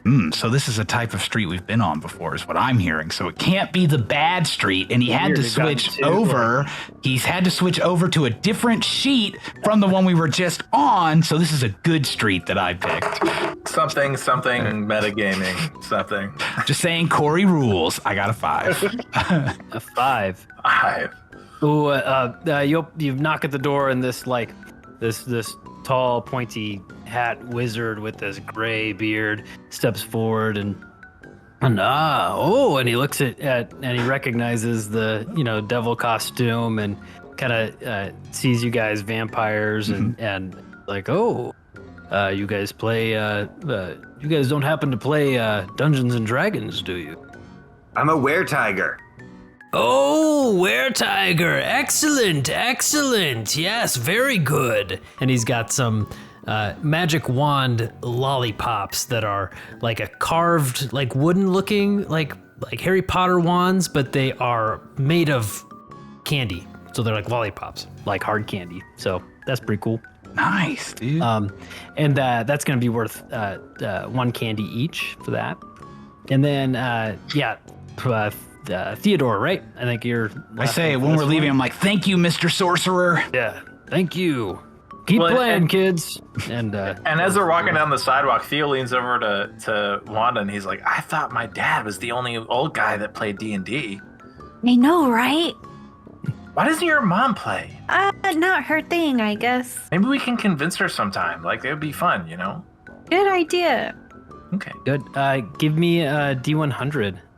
Theo. 42. 42. You knock on the door, trick or treat, and open the person that comes out of the door is a cowboy, and he clicks his heels on the floor and says, "Howdy, folks," and he pulls out a bucket and he says, "Here, you could use some of these," and they're root beer barrels, and then also he like takes out like a piece of like licorice rope and like kind of like swings it around like a lasso and like hands it to each one of you. And so this is going to be worth 2 candies. You got a root beer barrel and a licorice rope. Nice. And as you guys are leaving Elm Street, very happy with all the candy you got from this one, you pass a bush and kind of a large bush on the side of the street, and 2 large boys suddenly jump out, both shirtless with jeans on, one wearing a brightly colored yellow wig with the hair that stands straight up, and the other a brightly colored red wig in the same fashion. And you immediately recognize these 2 as the Dobbs twins. They're in Theodore's grade. They're older boys. And one of them says, "Troll Road, time to pay the troll." And they, "Only 10 candy." And they like block the way for you. And they're trying to grift you. Wanda So has, Theo like, her hand on immediately her hip. kind of steps to the front, takes his mask off, and he's like, "Come on, guys, I'm taking my little stepsister around. Like, can you just let us by?" Oh, Theo, aren't you a little bit old for trick or treating? Shut up, man. My dad made me do this. Wanda would like to chime in. She would like to be like, "Aren't y'all a little bit old to be standing here doing nothing?" Oh, we're not doing nothing. We're just, just collecting, just, Because you can't go out and get your own. well, we're protecting the road from, people who might harm you, might try to steal your candy. And there's a toll that comes with that, or a troll, and they like nudge each other, you were trying to persuade them. Give me a persuasion roll. You know what? I'm gonna roll with my lucky D20. We're gonna see what happens. Does a 12 persuade them? Ooh, unfortunately, Oh, they dear. are not phased, and they say, "Nope, pay up." That's it. Corey's pissed. I'm coming up at them as big chested as my scrawny little ass can get. And I'm like, "Dudes, tonight is the one night that you are not gonna," looks around and makes sure there's no other turn, "fuck with me, okay? I'm amped up on sugar, and I got the most hardcore music you've ever heard in your life in this Walkman. I will go crazy on your asses." Good. And I'm gonna walk up right behind him and say, "You have no idea how crazy he can get. Did you hear the word he just used?" Hold on. Is this And I pull out my intimidation? lighter too. Yeah, I'm Is making this intimidation? Yes, With help, like with. if you can help. Yeah, then it is do intimidation with help. Hell yeah! And, I pull my little lighter out. I'm like fucking ready to burn someone too. Like, I'm nuts, man. Good. And as you say that, and Bartholomew, you're like kind of behind him, and you look at Corey, and you can swear there's like fire. Like you just legitimately saw fire in his eyes for a second. And so you're helping him. Roll with advantage. Add a +2 to whatever your roll is with it as well, because you're feeling fired up right now. Oh my god, this roll sucked. Are you kidding me? I rolled like a 5 and a 3. So that is my so gosh. bad. We'll go with the 5, obviously. Yeah, well, I mean, it's an 11 total for the 5 that I rolled with the modifiers on it, but that's not going to be enough. Yeah, and the one of the Dobbs twins, the one with the yellow hair, just like licks his finger and like, cool off, man. He like just like pushes you back a little bit. Shit. And so, what's it gonna be? And Guess we're looks to fighting you if we guys. have to fight. I'm not giving Do up I my see candy. any adults around us right now? Ooh, there we go. Bart's a tattletale. Roll a perception. Okay, a 17 perception. 17 perception. Yeah, you definitely take a second to look, and there are parents that are kind of like across the street. You know, this is kind of a little bit of a remote area, but you look behind and you do see a family kind of coming around a corner. Like you looked at just the right time to see them start to come and like walk towards you guys in the distance a little bit. Okay, so I'm going to just run up, and the orange-haired one, I'm gonna just kick him right in the crotch. Okay. Hard as I can. He's not looking to get help, apparently. Jeez. Okay, roll your attack. Okay, it's a good time to use luck, I think. Okay, I had a 5 and a 7, so 11. Oh dear. So their 11. AC Oh, you for yeah. Yeah. So you balls? miss. Oh my god. So unfortunately, you do miss these kind of older boys, and whiff on that, and he like steps back, is like, "Whoa, man!" and he like goes to shove you. That is an 18 to hit. Oh yeah. He pushes you, and you like stumble back, and does 2 points of bludgeoning damage as he like shoves you. And let's go ahead and roll initiative. Yeah, this pisses me off, dude. Yep. He's not pushing Bart. I'm not giving my candy up this year. I was gonna Not say this Theo. year. Theo looks at Let's and go. Wanda and is like, kind of looks to her to like, are you okay with this? Well, Apparently just she rolled is. a 20. Jesus. You rolled a 20. Yeah. She's Awesome. fucking down. So when Theo Wanda's sees that in Wanda it. is ready, like he jumps in too. He's like, yes. Let's I had a fucking go. 15. Bartholomew at a 15. Corey 12. 12, and Theodore 9. Okay, Wanda, you're up. Wanda's like, I was gonna offer y'all my king-size Reese's, but screw you. And she runs up to, I'm gonna say the orange-haired one, and kicks him in the shin. Okay, good. So roll your a d20 plus a strength plus 2, which is your proficiency bonus. Ooh, I got an Yep. 11. Which, if Okay, your strength so- is yeah, I'm not sure what your strength is. But. Oh, my strength modifier is 3, so if I rolled an 11, then that's 14. Yeah. 14 plus proficiency, so Plus 16 2. total, right? 16. Oh, Cool. it's- Yep. Thanks. So you hit, Okay. and so your strength is 3. So an unarmed strike, rules as written, is That plus 1, right? So 3 4. plus 1. So you just did 4 points of damage to. You said there's a yellow hair and a red hair. Yeah, the red hair one. Red hair. She technically said the orange hair, so shouldn't we just split it across the two of them? Yeah. She kind of does like a wave with her foot. Yeah, and those hits both of wide them. combat boots. They It's really just got another them kid both. walking by who happened to choose a bad costume. Yellow hair looks to Bartholomew, and he's going to try and hit you, and that is a 9 to hit. No. 9 misses. He swings and misses, and it's Bartholomew. You're up. The yellow one just swung at Yep. me. So I'm going to try to punch him in the face, but I've also never actually been in a fight. So I just like jump up and throw my fists towards his face. Okay. There's no like swing involved. It's just like it's gonna work. Good. So give me that roll, strength and proficiency. 4. 4. So an 8 with my mods, yeah. Okay. That misses, unfortunately. Your Superman punch misses. Corey, you're up. Heck yeah. Corey is going to fucking crank up the volume on his music, and he's like, who's ready for a psycho holiday? And he turns on his Pantera song, and he's going to rage again, and then he is going to dash at them to use his charger feet to attack. So yeah, I'm going to dash at them, and as a bonus action, as part of my dash, I can make an attack roll. So I'm going to do that. Probably not going to go well, but let's hope it does. Heck yeah, 15. Yep, 15 hits. I'm going for whichever one shoved Bart, by the way. Those are I red believe hair, that was. think. Was that which one? Red hair? I thought it was red hair.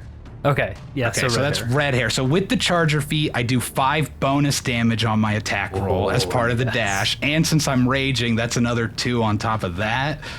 So that's 8 damage total because I don't have any strength modifier. 8 damage total. Yeah. God damn. I'm like, I'm fucking going full force into this dude That's as awesome. hard as I can. Yeah. So this is a good time to mention our character creation. You all made level 1 variant humans for this because we're all just humans, and so you got a feat, and so that's why each of you have like a feat that you were able to choose for your human characters here.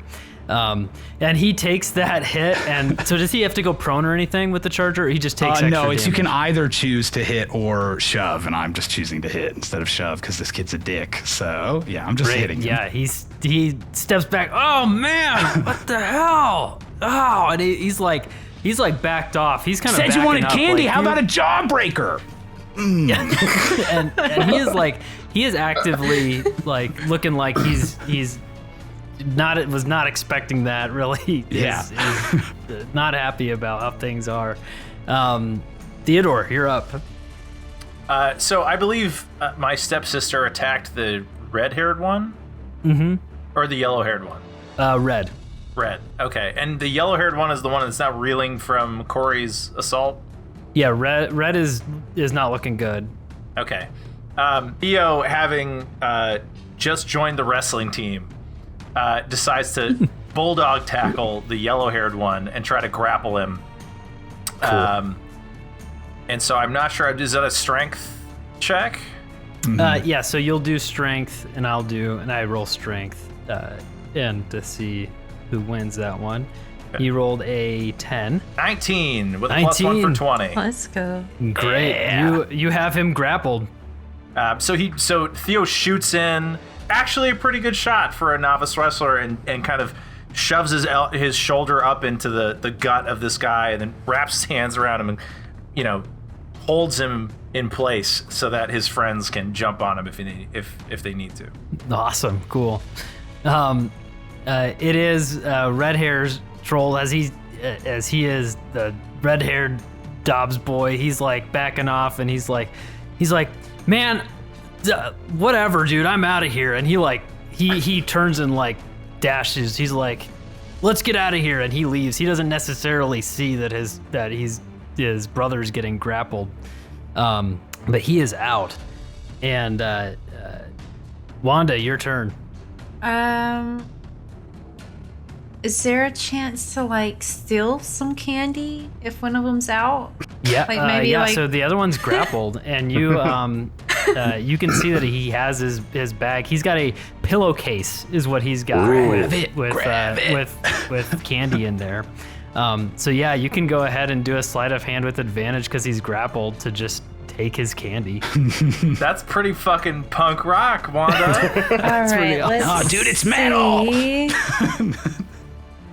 So that's no. With So that's- advantage, though, right? So you can roll So you get twice to and do take it the higher. twice. Yeah. Ooh, 11. 11 on the like a sleight of hand. Yeah. Yep. So I was thinking DC 10 for this because it's pretty easy that you can just kind of grab him as he's grappled, and so you grab the sack of candy, and I get to use one of the dice that I've always wanted to use. We're gonna roll a D50, see how Oh, much candy's snap. in there. Ooh. Who has D50s? Ooh, only you got 12 candies in there. So you not leach bad. in. There's a little bit less than what you thought, but hey, 12 candies. That's pretty good. Freaking filled with wrappers because this kid's probably just been eating them the whole time. One is like, we got the Pounding. loot. And it is his turn, and he is going to roll to try and break this grapple. And so go ahead and if you could give me a strength roll again, Mav, Theodore. So I have a question. yeah. Can I concede the grapple and like shove him away and be like, get out of here? Because his brother's already running away. Sure. If I get the feel that he's trying to break escape. right now. So yeah. If you want to just do that and not roll, then yeah, he can break the grapple. Yeah, so Theo like sees the grapple and kind of like as he lets go, like shoves him away, and like yells at him like, "Get out of here, man!" He's like, "Oh, whatever, you dumb kids. I knew this stupid idea," and he like bolts off. And Corey's takes still off, raging, so he dashes after him to shove him again. Like, I'm not paying. I don't know what's going on. I got the music in, so I just awesome. Yeah. So you're right next to him. You can get up to him and you can hit him. So if you I want to move a little him. bit away from him because I have to move 10 feet to dash effectively with this. Well, he technically thing, right? through initiative he moves first. Hell so yeah, then good. So I'm you charging get to move. after him with a dash to Okay, great. just try to fucking hit him. Ooh, I'm definitely not gonna hit him with an 8 to hit. 8. Unfortunately, you go to hit him and stumble a little bit on the way, and he's able to get out of your reach and keep running. Good. Wanda does a little like vampire hiss as they run away. Great. So we are out of initiative, and you guys have successfully dudes. robbed the robbers. Great job. That's amazing. Yeah, did you guys see my Theo- moves back there? My sensei taught me all those. You are great. Like Yeah, dude, you kicked ass. Wanda's like passing 4 pieces of candy out to everyone from the pillowcase. Yeah, Wanda. More like 3 pieces because there's 4 of us and there were 12 in there. But yeah. Wait. 12 divided by 4 is 3. Oh, yeah, no, Fuck, you're right. My dad's an accountant. I'm a nerd. No. Theo looks over Corey and he's like, "Math game, huh?" Shut up. Don't tell my dad. So Theo is again like impressed with like markedly impressed with the chutzpah of his new stepsister, and he like accepts the candy and is like, "All right." That was She cool. like flipping her hair. Good. So yeah, you guys leave Elm Street and turn the corner to Midnight Court, and you look down Midnight Court. There's less people trick-or-treating on this road. Oh, no. There's lights that are on. You're here. You're ready to trick-or-treat. So give me some D100 rolls. Let's start it with Theo. There's not a hint of synth music anywhere. Yeah, No but synth music. Midnight's. I knew that's exactly what you. No, that's why he chose Midnight. We all That's know. it. This is absolutely 100% why I chose the Midnight Court. I got 66. 66. You go up to a door. The light's on. You open the door, and the guy's like, he like struts forward and. What is this? Trick or Is what he treat, says. dude. Happy Trick or- Halloween. Oh, and he like pulls out his wallet and like opens it. Like, sorry, I don't have any. He like shows you it's empty. I don't have any money, and he like closes the door. Damn. Or dang. Bartholomew, give me a roll. Oh man, I'm not feeling great about this street, guys. Guys, but for real though, don't tell my mom I was fighting, okay? Like, now that my rage is wearing down here, just Corey, I'd be more worried. I figured you'd be more worried about your dad finding out that you did long division and did it correctly. yeah, that does kind of suck. Yeah, I think the story should be that you nearly killed a kid tonight and not that you did division. I would at school talk about that part, but not like don't tell my mom because I'm not supposed to fight. All right, 65. 65. You go up to a house and it's you knock on the door and they open it up and it's an older woman and she's got like some like crafts. It's like safety scissors that she's handing out. So like purple, blue, green. They're new safety scissors in like little like packages, but she's just handing out safety scissors to kids, thinking that that's a good idea, I guess. And All right, well, I mean, unfortunately, you can cut stuff no with candy. this, I guess. Like that's cool. Wanda, give me a roll. I got 68. 68. What A lot of 60s. We could have gone from 66 to 69. We were so close. We'll get You go there, up don't to worry. a house, and you go up to a house, and the light is on in front of the house. There's a a bowl sitting out, and it says take one, and you go and look into the bowl, and there's nothing in the bowl, and there's like it's all gone. That's what you see. And then I knew if we took too long to make a decision, all the candy would be gone. When Corey tries to take the bowl with him, Theo like slaps his hand and like makes him. Come on. We could like fill it with like, I don't know, something. It's a bowl. Corey, go ahead and give me our last roll for this. I'm ready to kick this. one of these doors down, street. dude. We picked the worst street. All right, how about a 92? A 92. Give me a different roll for 92 because we've already rolled 92 once. Good, let's do it then. It's crazy how many repeat rolls we've had. It's actually How about a 58? I feel good about this one. It does not give me some candy right now, dude. This is You peanut open the M&Ms. I door, know it. and it's a woman and she's got like a jean like a jean dress on, like kind of like what you'd expect like a elementary school teacher to have, and she's like got glue like on her glue on her hands, like you can tell she's been like crafting like crazy, right? And she's just like got all these like strands of paper that's like tinsel, but it's just like cardboard paper, you know, and it's in like the like orange and black colors for Halloween. And she's like, I don't know, and she just like grabs a handful of the shreds of paper and like gives you some of these shreds of paper. She's like, I'm sorry, I ran out of candy. I don't know, and she like closes. I'm not the door. garbage man, lady. What the hell? Great. You walk at the end of this. At least I can use the scissors to street. like cut this up, I guess. I don't know. You do see a house that is actually got a lot of stuff out front. You see a lot of fake zombies in the yard, and they're all in kind of different poses, like they're kind of walking towards the street. They all have torn, tattered clothes on.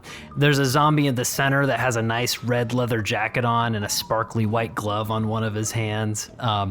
And then you see Miss Guzman, the school music teacher, and she's standing in the driveway, and she says, all right, she's got like a thing, and you can see some big candy bars, and she says, show me your best zombie walk. And so everybody give me a performance check to get Hell this yeah, candy. Miss Guzman! I like Fucking her. love Miss Guzman. Gotta love the music teacher. I heckin' Hey, Miss love Miss Guzman. Guzman. Yeah, I thought when I chose performance as one of my special abilities that it was a waste. Wanda got a 2. A 6. I got a 5. These are awful zombie I have walls. performance. Ah, goodness, that sucks. All right. Performance anxiety all around. So being the DM, I intentionally chose this as one of my good skills, and I got a nat 1. Oh dear. Are you kidding me? What an You guys are abysmal so street. excited that This you is start the worst going. street. We Dude, picked I'm- the worst street. I am crashing or something. You start dude. going, and Bartholomew like trips like through you guys and like nudges. You guys all like don't get to do the zombie walk you're thinking in your mind you're gonna do, and he trips.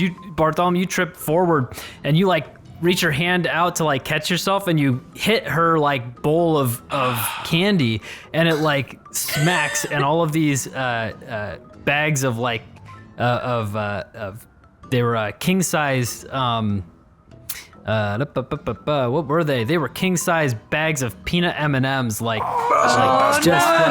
spill on the ground, and like somehow a couple of them open up, and you see like these M&Ms like just kind of going everywhere. And she's like, "Oh no!" She's like sweeping them up and like picking them up. She's like, "Are you okay? Are you guys okay?" And look down, and you can see you're not super scuffed up. And she says, Here, just this one looks like it was still in the thing," and she hands it to you, Bartholomew, who fell, and hands you, and you get 5 candies. But she's scooping everything up. You guys Corey's are trying to embarrassed. scoop loose M&Ms off the ground or something, man. Like, I don't want 5-second rule.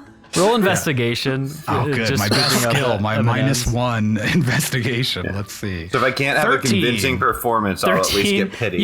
You pick up enough for like 1 candy. You can add like a 1 candy to your thing for picking up these dirty M&Ms. Fine, So dude. Theo is feeling very much like in a type of way about having led them down this awful street, and he he sweeps the bag off his head and he like throws it in the dirt like an angry, baseball manager, and then like stomps off, and then realizes he needs his costume if we're gonna hit any more houses. So he stomps back and he picks the bag back up and he puts it back on his head and starts to walk back up the street. It's okay, dude. Don't beat yourself up. I got enough. Like, I at least got some of those M&Ms, and you know what's sweeter than candy is punching a dude in the face. So it's still a pretty good night, no matter what. I thought it was going to be the friends we made on the way, but okay.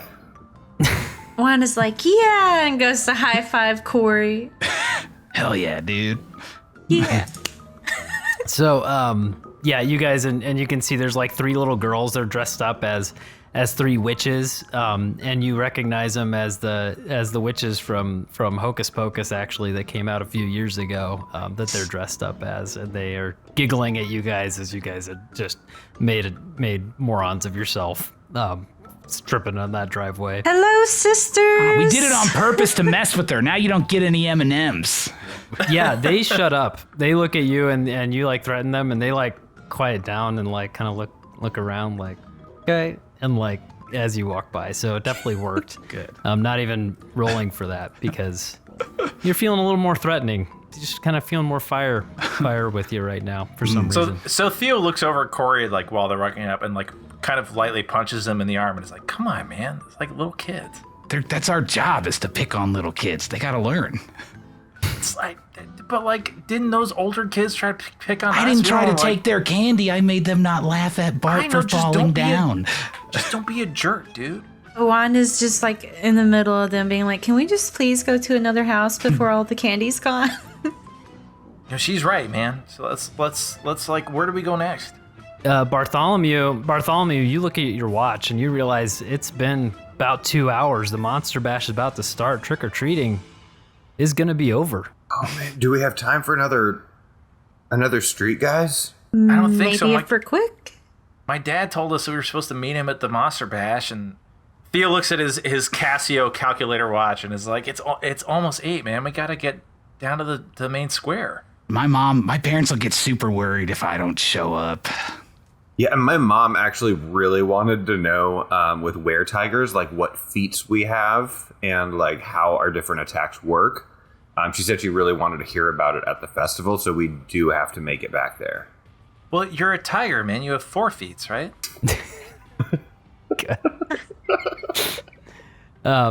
Great. So you guys decide to head back to the town square, and as you return, you start to hear the sound of a band playing as you start to get close. You see the gazebo in the distance now has a band with a full set with all the players dressed as the Addams family. Morticia is on the lead guitar, Gomez on a trumpet, Lurch on a bass, and Cousin It with his long hair everywhere is on the drums. It's definitely the Wednesday is 90s if there's singer. a trumpet player in this band. What is this? Yeah. It's ska, man. I know, that's what I'm saying. We know we're in the 90s for sure. And fog machines have been used in the town square, so now there's a thin layer of fog that swirls around the ground. The crowd is gathering as the Monster Bash is about to begin. You all look at your various parents at their station, and as the song finishes, the crowd cheers and claps, and Wednesday says, "Are you guys ready to party?" And I'm like, yeah! And I'm like trying to like shove people like I'm trying to mosh or something. I'm amped. Mayor Freeman, come on up, let's get this party rolling. And a tall, balding man with a large gut steps up, and he's wearing a shirt and tie with like little ghosts on the tie, and he's got puppy dog ears and like a nose strapped to his face, like a puppy nose, and he takes the microphone and thank you, Wednesday.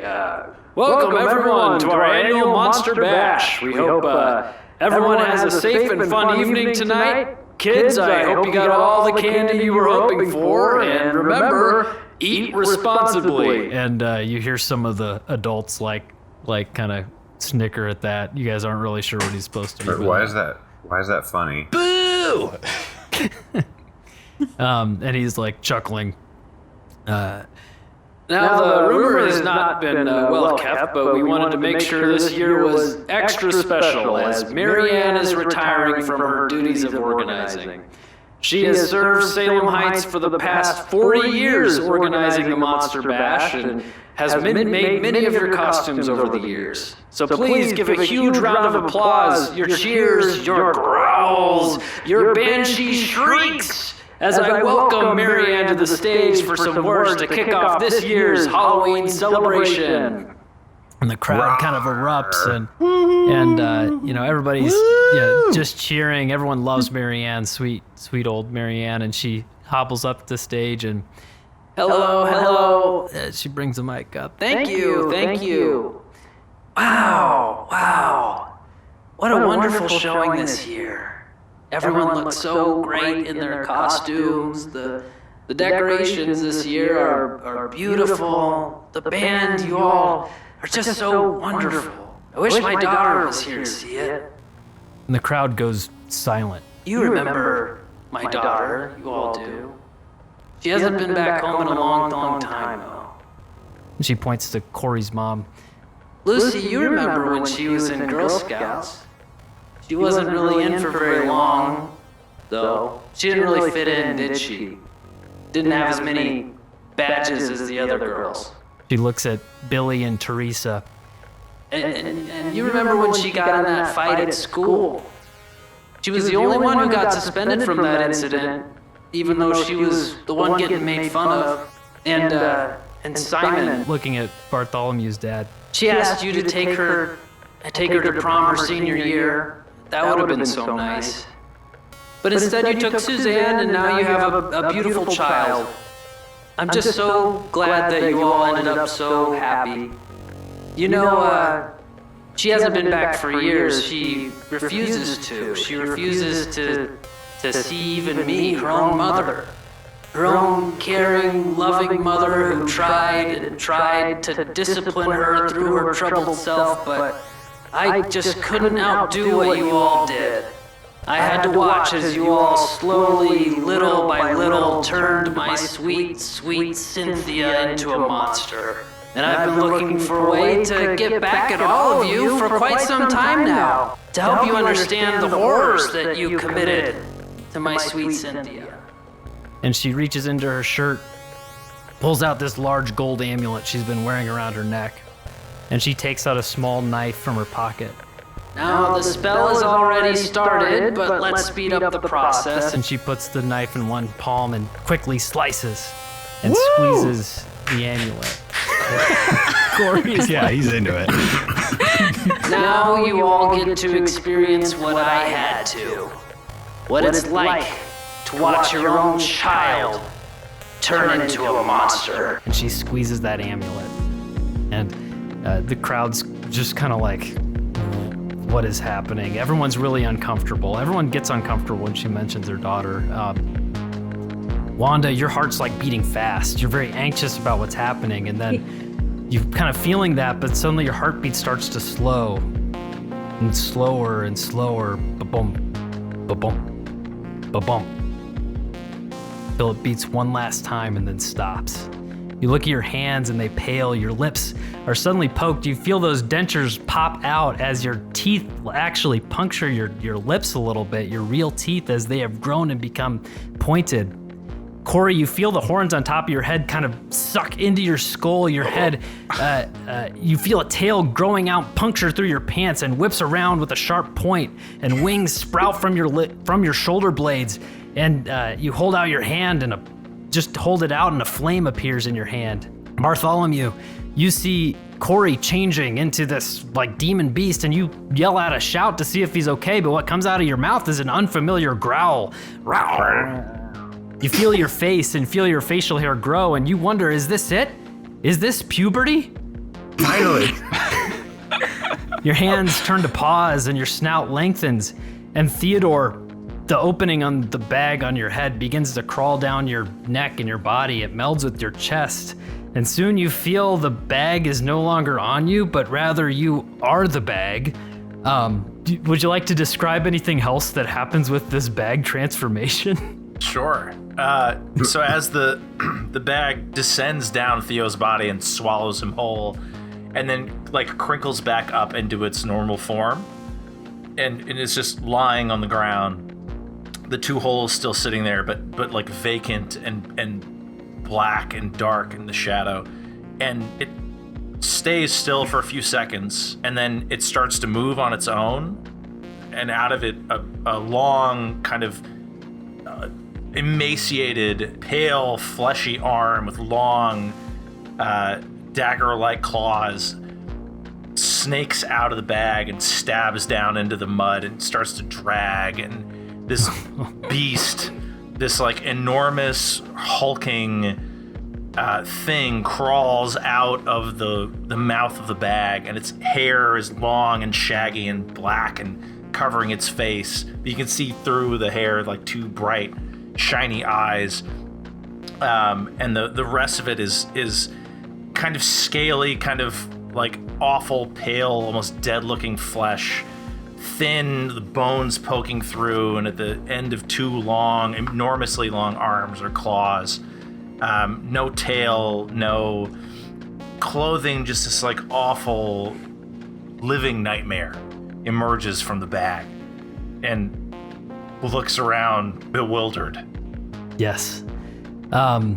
You look all around. You guys look around. You see the kids and children have all begun to change. Girls dressed as fairies, princesses, butterflies. You see the three girls dressed as the Hocus Pocus wishes grow and become Winifred, Sarah, and Mary.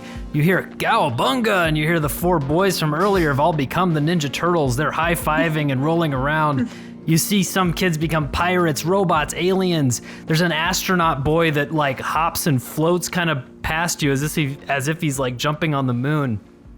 What are your guys' reactions to this transformation that's taken place? So I was wondering, like, if when Wanda transforms, she starts like freaking out, and could she like pop into a bat because she just doesn't know how to control Absolutely. like what's happening to her? So she's just flying around like beep beep beep beep beep, like as a bat.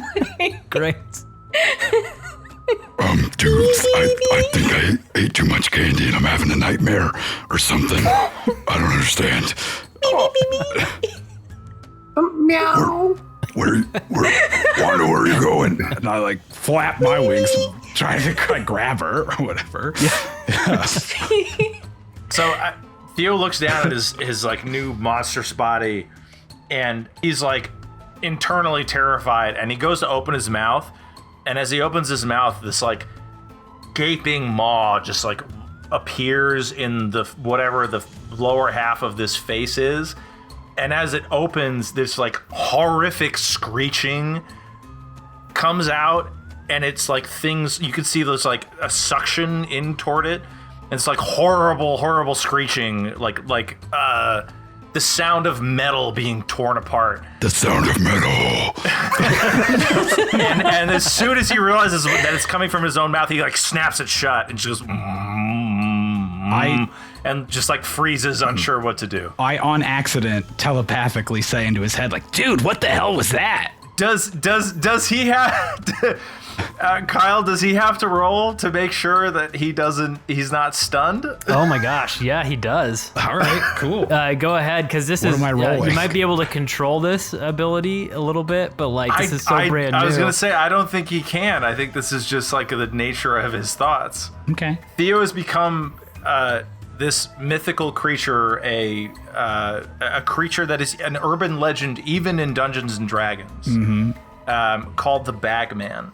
And the lore behind this, as Bartholomew probably knows, is He pretends that he knows, yeah. an adventurer once attempted to escape from a losing battle and abandoned his party to certain death and has tried to escape by crawling into a bag of holding, and was lost between the interdimensional realms, between the different bags of holding, the astral planes in it, and was slowly warped and twisted into this like unliving, undying being that every once in a while will crawl out of. If you're not careful, you need to keep your bag of holding closed when you go to sleep, because the bagman might come visit you at night.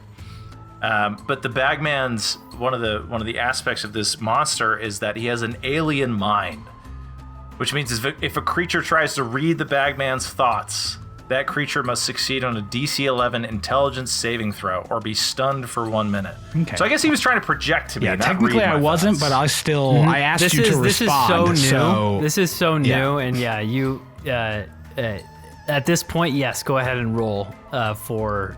Is it a wisdom saving throw? Is that what it is? It's intelligence. great. Intelligence And do saving I throw. use the devil's or my intelligence? The devil's. Okay. And this is a magical effect, right? Yes. Okay, because I have advantage on saving throws against magical Okay. effects. Hey, I got a nat 20 on one of those, so I think I succeeded just fine. You touch his mind, and Yeah. it's this gaping mind. It's so strange. You've never like made contact with I somebody's didn't mind, mean but to you're pretty even sure. talk to him telepathically, so I'm like, what the hell's going on, dude? So you're nothing happens to you, but yeah, this is you recognize something that's strange. So Like the effect of it, Scott, for you is, if I can add a little flavor, like go ahead. you send this thought and you find yourself like you see Theo kind of floating in the blackness, and then behind it is like even a darker, swirling, complete, utter, irretrievable blackness, like a black hole or like a tornado behind him, and that you feel a little suction, but Yeah. you managed to avoid it. Whoa, okay, not doing that again, dude. But that'd be a sick album cover.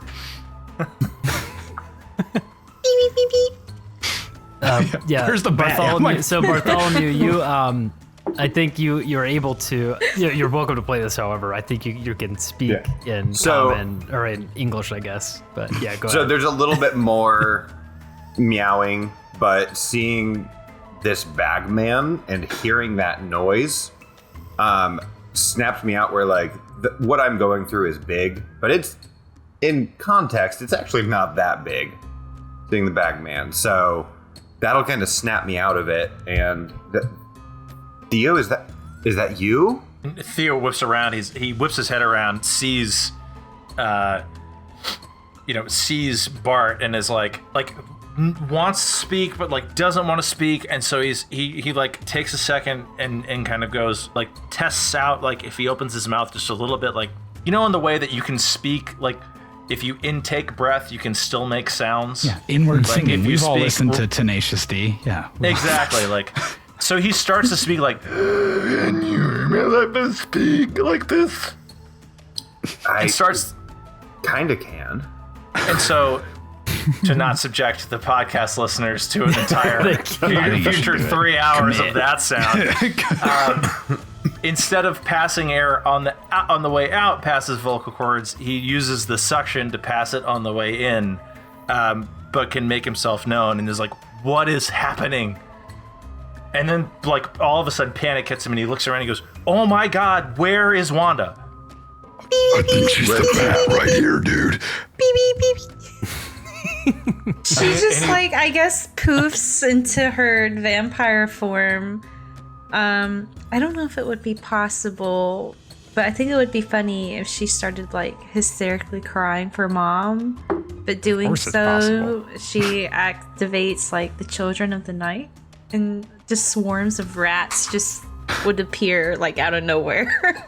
Sure, go for it. That's Yeah. 2d4. Chaos! Yeah. So let's see. Wait. So that's 4 for the first one. 1, so a 5. Great. So you're calling upon 5 swarms of rats with your ability. She's just like, Theo, what's going on? And you Where's Mom? like start to like as you guys are here kind of like talking with each Oh. other, just these rats just start to swarm around you and near you, and you don't actually, at first you probably they are frightening to you, but you do understand that they are like under your command, and like these are your rat like friend packs, but there's a lot of them. There's 5 swarms of them that you I'm going to immediately pounce. My instincts take over, and I just go for it. Good. If you want to make an attack roll on one of these swarms of rats, I go don't ahead. want to. I have to. Yes. Yeah. Yes. I fly 60 feet into the air. I don't want to be part of these rats, dude. Theo, for his part, is gonna try to make his way over to Wanda.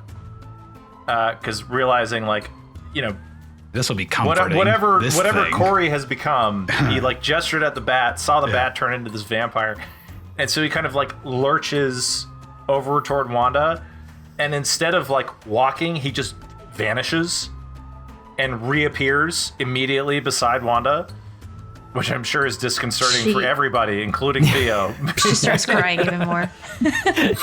So, Wanda, are these rats like your friends, or like how's this work? Yeah, it's kind of how you want to do it, Wanda. If you want to have them be your friends, if you care about, if you want to save them, if you're okay with them getting decimated, up to you.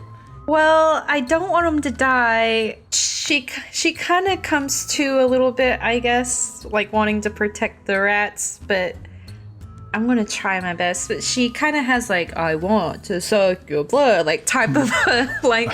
So she's like, my rats. Good, yes. She's the vampire is becoming her a little bit. Good.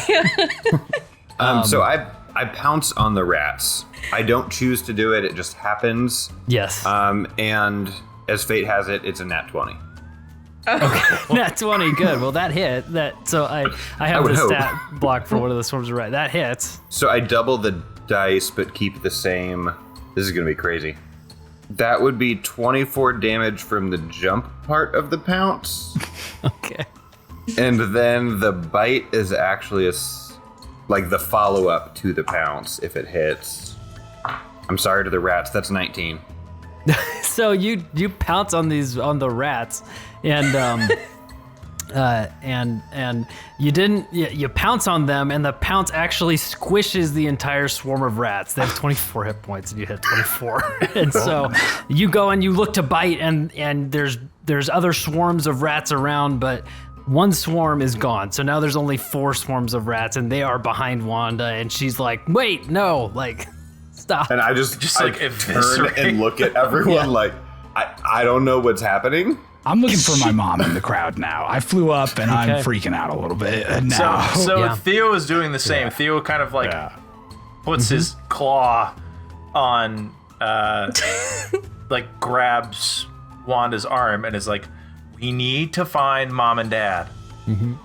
So you look and you see the parents. You're looking throughout the crowds. The parents have all been stunned, too shocked to move or express anything as this is happening. And suddenly,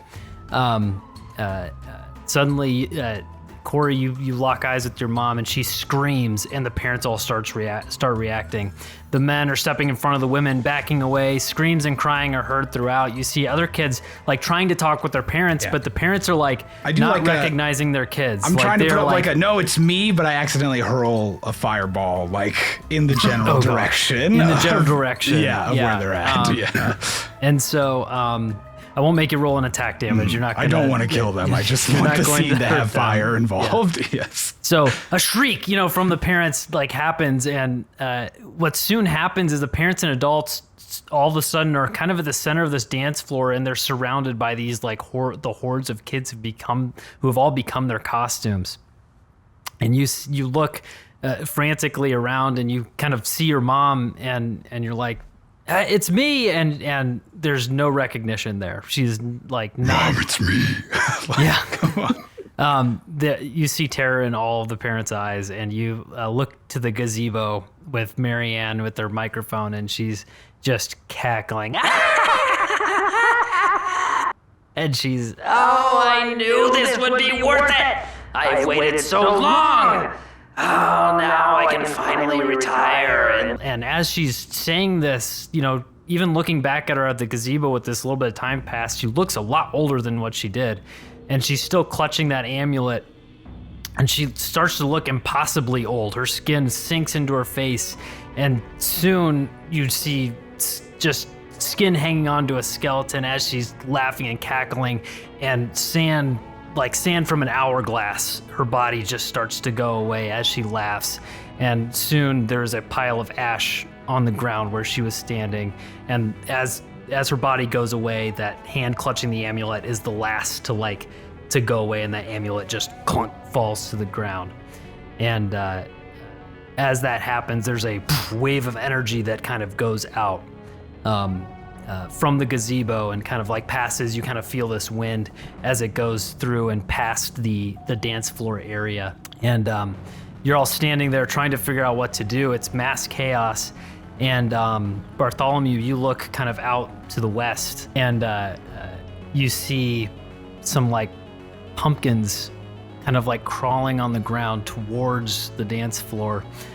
Corey, you look to the right and you see these skeletons kind of walking forward, one dressed as a gardener, one that was having a wheelbarrow, holding a wheelbarrow with it. Wanda, you look to the south. You see these zombies crawling forward, one that looks like a clown, one that looks like a classic zombie, and then one behind those two that is wearing a leather jacket, red leather jacket, and that shiny silver glove on one hand. And fuck, I got the spiders. Theodore, you look at the gazebo that is covered in this fake webbing, and you see these giant spiders crawling up over the gazebo, and you guys are watching this happen, and see that there is some threatening stuff coming towards this, and everybody's gonna roll initiative for this. Oh shit! Oh yeah. I'm using his dexterity modifier though, right? Yes, correct. So Theodore, Bagman, what was yours? 19? Well, so that would have been with my +3 initiative modifier as Theodore, but as the Bagman, I only have a +1 to Dex. Okay, so just call it a 17 then. Yeah, right? 17. Yeah. 17. Okay, we'll do 17. Yeah. And then Corey, Horned Devil, what'd you get? 13. 13. I had a lower 13. Okay, and Bart. It's Thola, just so you know, people have started using it. Dude, you could be like Bart Simpson and you want to go by follow. I don't understand. No, it's Thola, like Bartholomew. And Wanda, yours was A 7. a 7. Okay. Going from a Okay. 0 modifier on strength to a 6 modifier has got to feel pretty good for Corey right now. So you have a moment here where everyone is seeing all of these creatures coming at you. Basically, the skeletons. You have the spiders. You have the zombies, and these like the pumpkins on the ground as well. Who is gonna look at each one here? So basically, you have a moment where you can see that this is happening, and you can pick a direction and decide. One, are you going to defend? I think, or are you going to in what way? So you have a moment. You guys are together. You are seeing creatures come from all sides. What would you like to do? Can you go through the creatures again? There's pumpkins, spiders, zombies. And skeletons. Yep. Bart, So you're like Theo- the brain. What's fire good against? So Theo looks around and goes, looks at the center of the dance floor of all the parents that are like packed in together and staring outwardly in horror at us, and not realizing the horror beyond what we are. And then turns and looks out and kind of looks at the other three and goes, we have to keep them safe. We have to keep every one of them safe. We have to defend on all 4 fronts. Yeah, okay, whatever, man. Just tell me where to throw these fireballs. Wanda chimes in and she flings her cape like, let's do it. Hey guys, I still have my dice if you want to roll for which quadrant we each get. Ooh. That's hilarious. That's exactly what a DM would do. I was going to say, I think I'm trying to think of any of these 4 would have spells to cast. I would have just flown at the spiders and started throwing fireballs already. You can have the spiders. Just wanna get moving. I will take All the I'll pumpkins. say is Wanda has charm and it can be used on a humanoid. I don't know if that would work on a zombie. Sounds good to me. I would Sounds like it's think worth so. trying. Okay. So Corey's gonna go for the spiders. Yes. Good. If no one else So wants you're them. aligning yourself, the spiders, the gazebo, and Wanda, she's looking at the zombies. She's gonna face off with the zombies, and Theodore and Bartholomew, you've got pumpkins, you've got skeletons. Hey, Hey, Theodore, you're like a very creepy, scary bag. So I don't know if you're better at fighting skeletons or pumpkins. Like, do you have any idea? Theodore, without a word, just kind of takes his shoulder and pushes him toward the skeletons and then squares up to the pumpkins. Okay. Great. So you square up, and we have initiative. And Wanda, you are facing the zombies, and they are moving towards you. And the one with the red leather jacket on is strangely, you're looking at it, and it looks like it's walking away from you, but it's moving towards you. Somehow. It's the strangest thing. And you see, and he takes off, he's got a hat on, and he takes it, and he whips it at you, actually. And that is going to be a 11 to hit. And so if your AC... No way that's not going to hit your AC, you guarantee it. I'm 16 for vampire. Yeah, you're good. And does not hit with the hat. The zombies next to him, he's got 2 zombies next to him. They move up to you, and first one is a 21 to hit and does 6 points of that hits, I assume. Yeah. Oh, we just hit 16. So 6 points of bludgeoning damage as it hits you across the face. And the second one is an 11 to hit and misses, whiffs. Theodore, you're up. So Theodore, as the bagman, is still trying to get a feel for like how any of this works, and he feels like kind of between realms. He feels pulled in different directions, but he focuses on an area right in front of the front of where these pumpkins are rolling in, and like wills himself there. And the bagman, if anybody was watching this like hulking living nightmare monstrosity, just like vanishes and reappears in front of where the pumpkins are.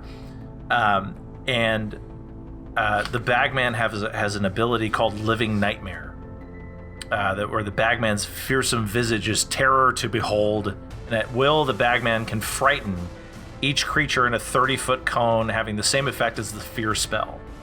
So he's going to attempt to frighten these things into backing off. Okay.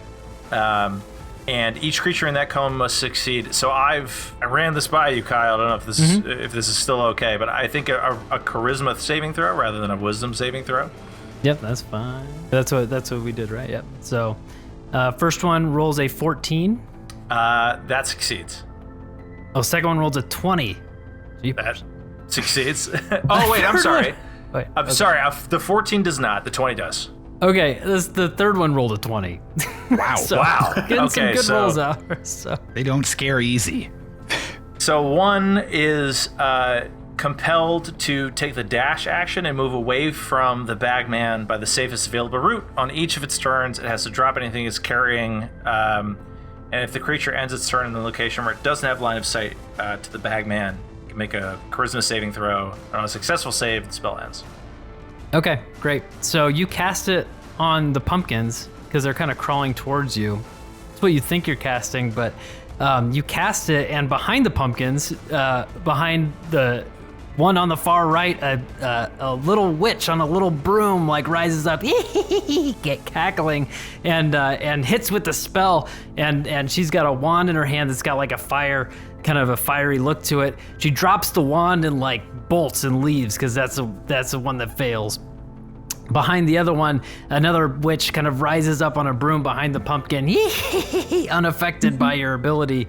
And this one's got a wand with it's just like mud dripping off the end of the wand. And then the third one rises, and the wand is like kind of like frozen, with like a frozen tip.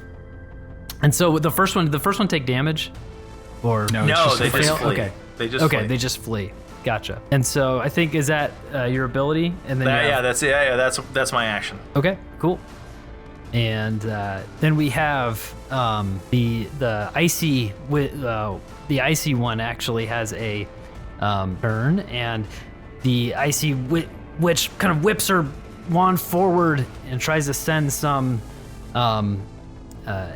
icy blast towards you, and it's going towards you. You have to make a dexterity saving throw. Okay. 14. That saves. And so you were able to avoid this icy blast as it kind of whizzes past you. And then the one with mud dripping off does the very similar thing and shoots out, and you got like this mud-like stream that streams forward to you and must make another dexterity saving throw. Oh dear. That's a nat 1. Nat 1, okay. So it like sticks to you and sticks to your legs, and you are restrained for a minute. So here's the fun part about the Bagman. Is that he is immune to being restrained. Great. So while he might take damage from the attack, as he realizes he's being stuck, he kind of like vibrates and flickers and like in and out of this realm, and the mud just kind of like sloughs off as he stands there, and then appears unmuddied. Good, great. Next, we have Corey. You're up. All right. Well, Corey is using his 60 feet of fly speed to get over to the spiders and above them or whatever, and his natural instinct to hurl fireballs at things is kicking in. It's a dream come true. So he's aiming at one of the spiders and fucking hurling a ball of fire at it right now. Okay. All right, for, let's see, a 14 to hit. 14 hits. Hey, all right. So that one takes how much fire damage? 18 fire damage. Okay. At that one. Takes it, and it sizzles. It takes a pretty good hit from that fireball. Yeah. Still up though. Still up. Okay. Well, then I'm gonna shoot another one I'm gonna shoot another fireball, but not at the same one. Because why not? Because I'm just hurling him two-handed right now is how he's rocking. So let's see. To hit this one. Ooh, not as good. An 11 to hit. 11 misses. Yeah, that makes sense. Okay. Then I'm going to I'm feeling bold. I'm going to fly down to them to get I'm going to only be within 10 feet of them because I have 10 feet of reach on my tail attack. Nice. So I'm going to try to attack with my tail the one that I missed with the fireball. Okay. I think this one's going to hit a 28. Does a 28 hit? Yeah, 28 hits. Good. Barely. Make sure. All right. And then that is how much damage? That's 14 piercing damage. And it needs to make a DC 17 Constitution saving throw or lose 3d6 hit points at the start of each of its turns due to an infernal 3d6 every turn? Every turn. So, what 3d6 on every turn? Because it failed. 3d6 at the start of each of its turns. Yeah. And each time the devil hits the wounded target with this attack, the damage dealt by the wound increases by 3d6. Okay. Oh my god. Great. Yeah. Cool. All right.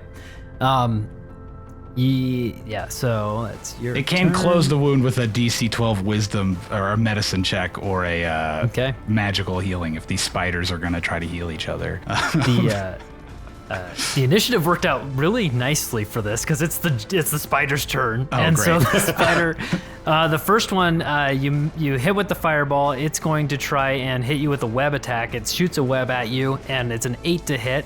Nope. Misses. The one that you hit with its tail, it is going to bite you, and it's going to have to move 5 feet towards you. It is Can it get me if I'm flying 10 feet above it? No, it cannot. They're not jumping spiders? They're not wolf spiders? They could probably jump, but this one's it is going It's to got try an and use a infernal web wound, to try guys, come on. and try and get you out of the sky. The web is a 23 to hit. That one will hit, I believe. And so you are restrained by webbing. Uh-oh. And so you said you're 10 feet in the air? Yeah. So you are hit by the webbing, and you are just restrained. So go ahead and roll I will roll Yeah. You get to D6 roll of that damage as you fall to the ground. Uh-oh. That's a 6.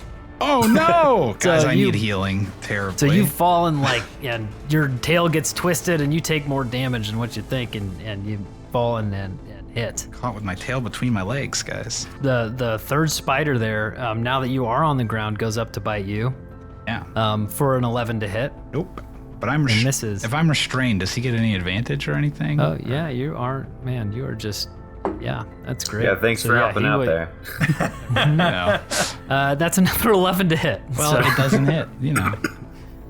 The skeletons in front of Theodore the Theodore the Bartholomew, No, the were-tiger. The skeletons, there's 3 skeletons in front of you. One of them takes out that hoe. It's got like a hoe in its hand, and it like swings at you with it for a 20 to hit. Yeah, that'll hit. And that is 3 points of piercing damage as it slices you. All right. The second skeleton comes up and it just hits you with its hand for a 9 to hit. No. Misses. And the third one actually takes out a short bow. Don't know where it got that, but it's got one. 19 to hit. Part of the decorations. Sorry, did you mean short bone? Short bow, yes. He hits you with the short bow. An arrow pierces you for 7 points of damage. Come on, don't shake your head, Scott. That's a top tier fucking pun. That's great. And it is your turn, the were-tiger. All right. So how many? There are 3 skeletons in front of me. 3 skeletons in front of you. Okay, and how far away are they? Within reach, within 5 feet. So Okay. they've come up to you. So I'm just gonna let out a very loud growl and just start swinging my arms around me with my claws out. So I guess I would attack whichever one's on my right first because I'm swinging with my right hand. That's an 11. 11 to hit? Yes. That actually misses. So That tracks. Second attack is a 10. 10 misses. There, another 10. Jeez. What's your modifier on this? Isn't it good? It's a +5. Oh my gosh. Oh dear. Good rolls. Good rolls. Here we go. Finally, 13. 13 hits. Ah, thank goodness. And I checked, that was a D20, not a D5 that I was rolling. So that is 9 points of damage. 9 points of damage. You take you take one of its arms off, so it still has one arm, but it's it is still standing. And All right. Anything else for your turn? No, I'm gonna look over my shoulder and see, did everybody else see the very sorry display that I just had? I would say that they are all faced in opposite directions, and so while I'm there restrained are by the a other spider kids web. around you dressed as their various outfits and costumes, the other people did see that you did miss. So Okay, then I'm done. okay, good. And Wanda, you're up, and you are facing the 2 zombies, and then the Michael Jackson zombie. Let's just call it what it is. All right. I want to try to charm the Michael Jackson zombie. Okay. Let's see. So he does Wait, a what do DC I- 17 wisdom, I think, right? So I'll roll. Oh, okay. And he rolled a 16. Oh, let's go. Okay, so yeah, you hit him with the charm. And he is charmed for how long? Yeah, 24 hours or until the damn. vampire is destroyed or is on a different plane of existence than the target or takes a bonus action to end the effect. Okay, remind me not to grapple you and transport you. That is amazing. Okay. Oh, wait, the So- target can repeat the saving throw each Like time. every turn. Yeah. So, Also, any time that the vampire or the vampire's companions can harm it, then it can Okay. repeat the saving throw. Okay. Wait, is that if we harm their companions too, or just them? Only if we harm the one that's charmed, right? So if we just don't harm the one that's Yeah, charmed.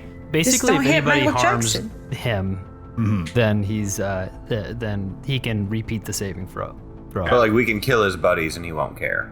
Correct. Yeah, because he regards you now as a trusted friend to be heeded and protected.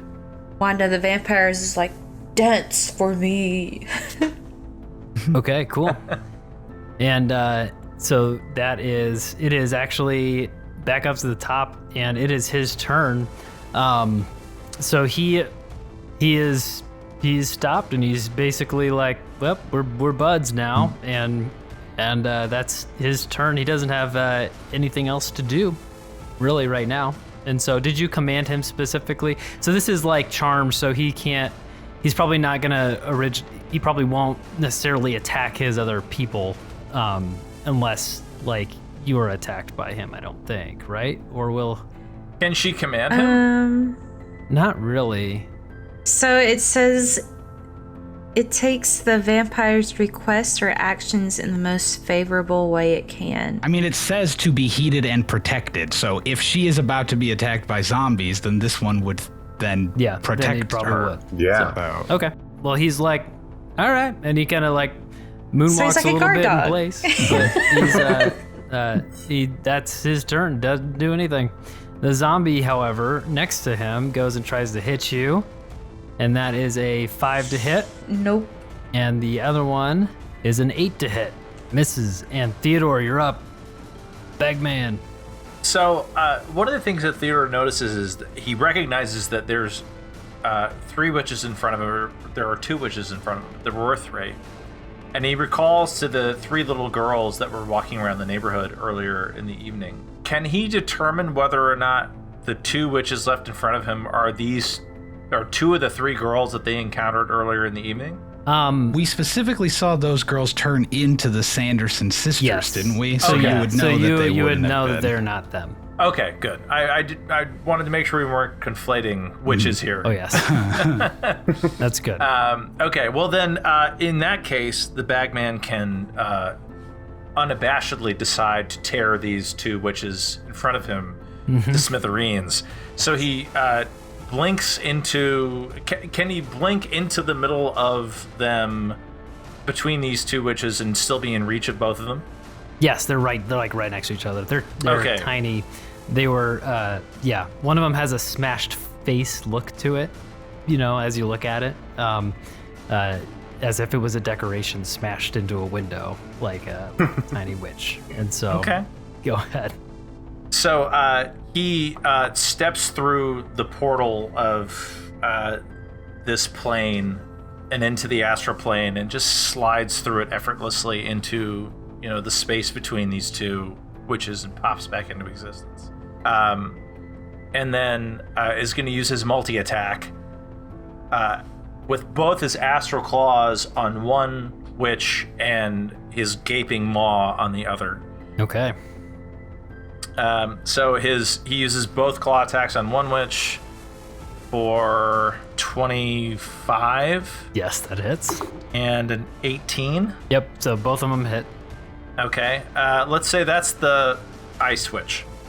Okay. And then we might as well, while we're rolling d20s. The gaping maw slashes and then turns to the mud witch, and just like the lower half of whatever his half of his face just like hinges open into this black gaping void, and just sucks her into gnashing razor sharp teeth for another 18. 18 hits. Yep.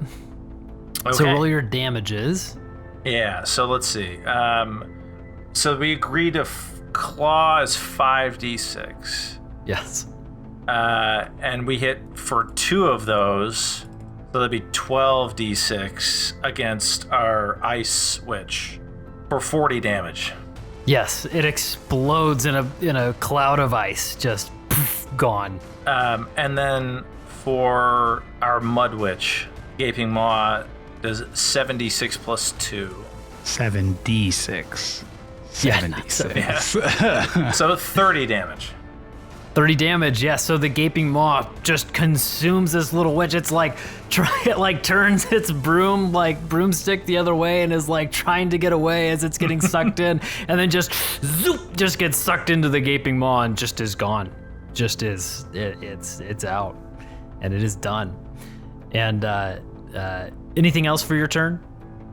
I don't think I can do anything else, but just while he's doing this, while he's like annihilating these 2 witches, he turns back to make sure that Wanda's doing okay.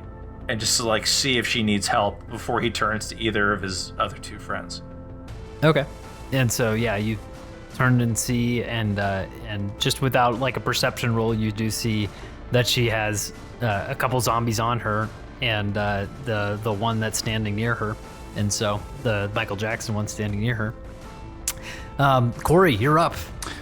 Technically, I'm down because I'm restrained in a spider web. True. All right. Well, then, Corey is going to, I guess he's had a pitchfork in his hand the whole time, or he summons one in this moment while being under here, and he's going to attack the spider web around him with this pitchfork. So I'm going to try to hit the web with this pitchfork, which will be a, 19 to hit it. Yep. And then that will be 11 damage. So So the web is the web is gone. Excellent. And then I assume I can get up and attack I'm going to attack the spider first that hit me with the web. Okay. I'm going to try to hit it with another tail attack. Okay. So that will be what to hit. A 16 to hit. 16 hits. I kind of love having such a nice modifier to hit when you roll so badly. All right. Well, then it's going to take 13 damage right now, and it's going to it takes 6d6 at the beginning of its turn. And what did you hit it with? Your tail? Yeah, that was my tail attack on it. Yes, your tail. It stabs right through the eyes of the spider, and the spider's legs go limp and down, and it is out. Tight.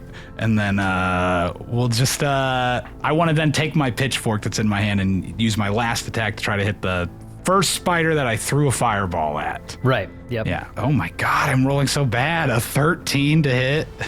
13 misses. Unbelievable. No. That So I was living over dodges here out of with the way. 10s and 11s. Yeah, Come on, I Corey. would love a 13. I know. Okay. Well, that's a 3 that I rolled. I mean, like, it's not... It's a terrible roll. Anything else for your turn? No, this fucking devil's got no bonus actions to speak of, so that is it. All right.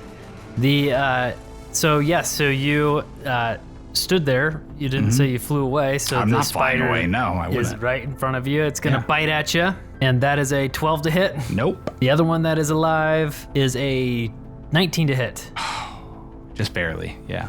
and 6 points of piercing damage, and you have to make a DC 11 Constitution saving throw. Come on, Corey. Are you kidding me with this? I rolled a 4. I have a +5 modifier to Constitution, so a 9. Oh my gosh. So you take 15 points of poison damage. Except for the fact that I am immune to poison damage. Oh, and I said you could keep your I said I could immunities. keep my Everyone immunities, else not the resistances, not but the you. immunities. Okay. Yeah. All right, you don't. That poison does nothing to you. I'm feeling really... Means nothing. I was like, I fell, I got bit by a spider. I'd be terrified of dying, but like I feel like I've taken no damage almost somehow. I'm like, this rules. You feel You're feeling pretty good. You guys are taking damage, but you know it feels like your health. You've got a lot of health. You know. The poison just burns off. And then we have the skeletons are up, and the first one looks at the were-tiger, looks at Bartholomew, and swings with his hoe, and that is a 6 to hit. No. This is the second one, swings at you with his arm, 19 to hit, Yeah. and does 4 points of piercing or bludgeoning damage. And then the third one takes its short bow out and does a 16 to hit Yep. and does 4 points of piercing damage. These skeletons they're hitting you. They're hitting. They're chipping It's away. your turn. You're up. All right, I'm angry and I'm gonna roll better than a 6 this time. Here you Okay. go. All right, a 22, 21. These are all to hit. Okay. I rolled a 5. Awesome. And a 19. Yes, the So I assume 21. 3 hit. Yep, 3 hit. Okay. And I'm probably just hitting different ones because I'm just wildly swinging. It's fine. Go for it. So one of them will take 6. The first one, that was the first one you'd hit. You swing at it, poof, becomes a pile of bones, and you swat at it. The bones scatter. It's down. The next one will take 11. 11. Good. Yeah. Still up. And the next one is 13. 13. You hit this one real good, and you just swipe the head straight off. The body is like, what happened? And then it just falls over, and it's done. And so one skeleton remains, and so Wanda, you're up. The vampire. You've got your two zombies in front of you, the regular zombies, and then you've got your charmed Michael Jackson. Oh, and you also have your swarm of rats that you can be using, and so they can go I have after 4 your of turn. those. And we can, so go ahead and take your action, and then I'll kind of help you with how we're gonna do 4 swarms of rats. Now, is the 4 see. after I removed that one? Yeah, 'cause I there's a 5. had. Yeah. I love that you say removed as opposed to like eviscerated, annihilated in instinct. place, vanished from There the was no earth. malice. It was just. I just want to know what's going on with our town that there's like 5 swarms of rats at the ready to just show up, dude. pouring out of the sewers. Wanda's gonna go for, I think, a multi-attack on one of the second zombie. The one that's not charmed. There's only the charmed one. 2 non-charmed zombies. Yes. All right, any of the non-charmed, the closest non-charmed zombie, Got I it. suppose. Go ahead. So you, right. so when you do the multi-attack, you choose if you are going to do, so you can do the swing to hit, which is the unarmed strike, and then you then can do choose a to do bite. damage with that, or you can grapple him so that you can bite him with a second attack. Ooh, I think I might try the grapple. Okay. So I rolled a hit. Sucking blood from the zombie. Oh, well, I mean, if you it's bite, fine. I mean, it's just like a the quick, bite like, does plenty of tiny damage. right? It's not. Yeah, I mean, look. Well, do no, it. just the blood's past the expiration date by that point. It's like congealed gel at this point.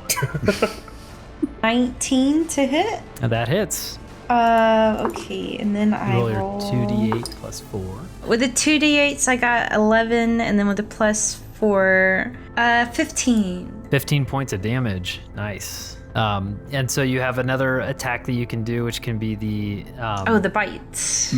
so if you wanted to bite, it has to be a willing creature or a creature that is grappled or incapacitated or restrained.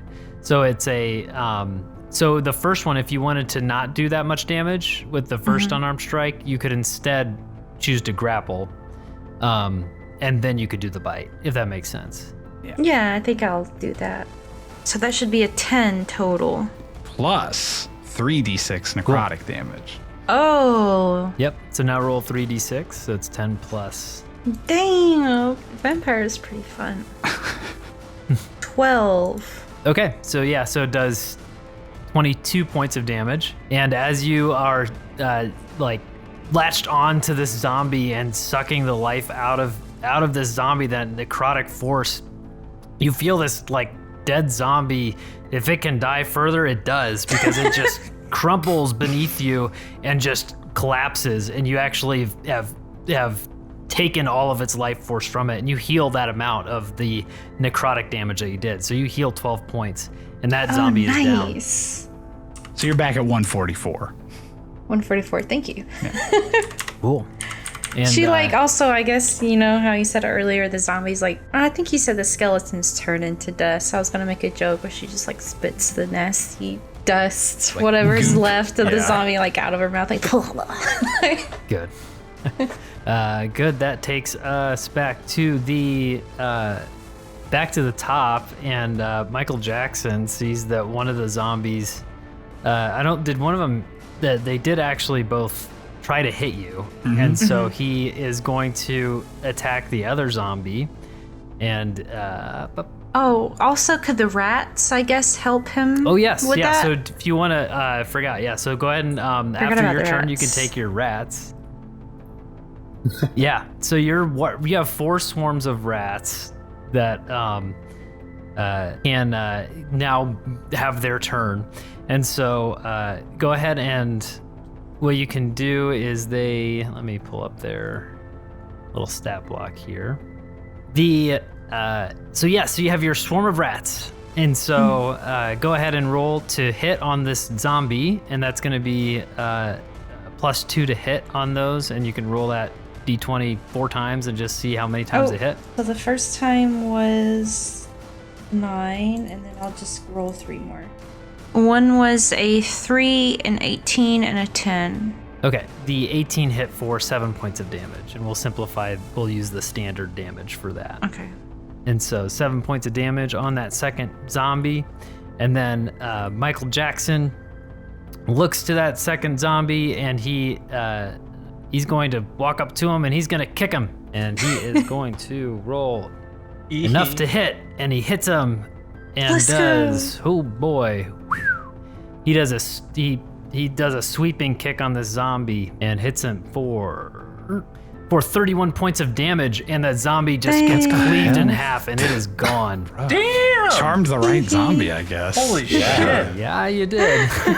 Yeah, you did. Theodore, you're up, and you just saw all you see in front of her is this charmed zombie that seemed to help attack for her. So you feel like she's not having you don't see a necessary danger in front of her. So swarming masses of rats, a zombie that just like completely cut in half another zombie. Yeah.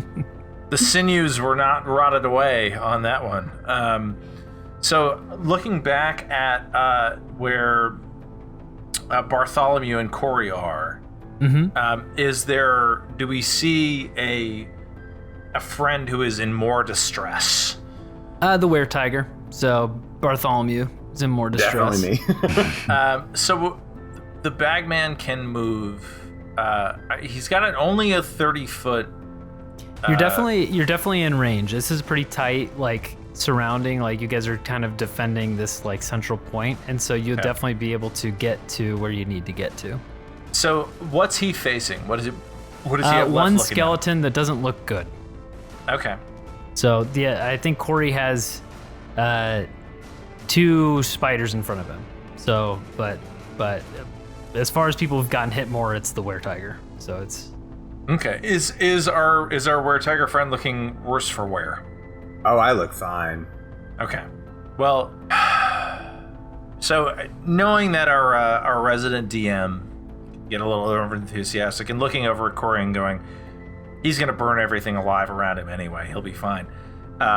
Theo, again, plumbs down into the astral plane depths, pops up next to Bart for an attack against the sole remaining skeleton. And he's going to roll for a multi-attack for 3. Yeah, so go ahead and roll one at a time on this one. So just roll the first one. Okay, well, I've got a 19. How about a 19? 19 hits. For a claw, and that's 17 damage. Yes, and you destroy this last remaining skeleton that's right in front of him. So now we just have a couple spiders. Yeah, the claw just like comes up through the body and just like separates the bones all apart around the claws. Cool. Lets them fall as they may. But that's his turn. Cool. Hey, thanks, Theo. By the way, I am trying to go by Thola now, just a reminder. What do you mean, though? Okay, never mind. Corey, we'll talk later. Hey, it's me. I got 2 spiders on me, right? Yep. All right, we got one that doesn't look good, one that is looking fresh. Okay, is the one that's looking fresh, how far away from it is me? How far away from me is it? It's like kind of on the side of the gazebo. Like it's kind of crawled close to it. I mean, it's 10 feet away. Okay, I'm not going to get disadvantage for hurling a flame at it is really all I'm asking because it's a ranged attack, right? Yeah. Okay. Then I'm going to hurl a fireball at the one that is far away from me, I guess. Okay. Oh my gosh, these attack rolls. A 13 to hit. 13 does not hit. Unbelievable. Whiff. Oh, fucking kidding me. All right, well then, guess what? We're gonna go ahead and then stab him. He's within 10 feet. He can get stabbed with my tail instead then. Yeah. Dick. Good. 26 hits, I bet.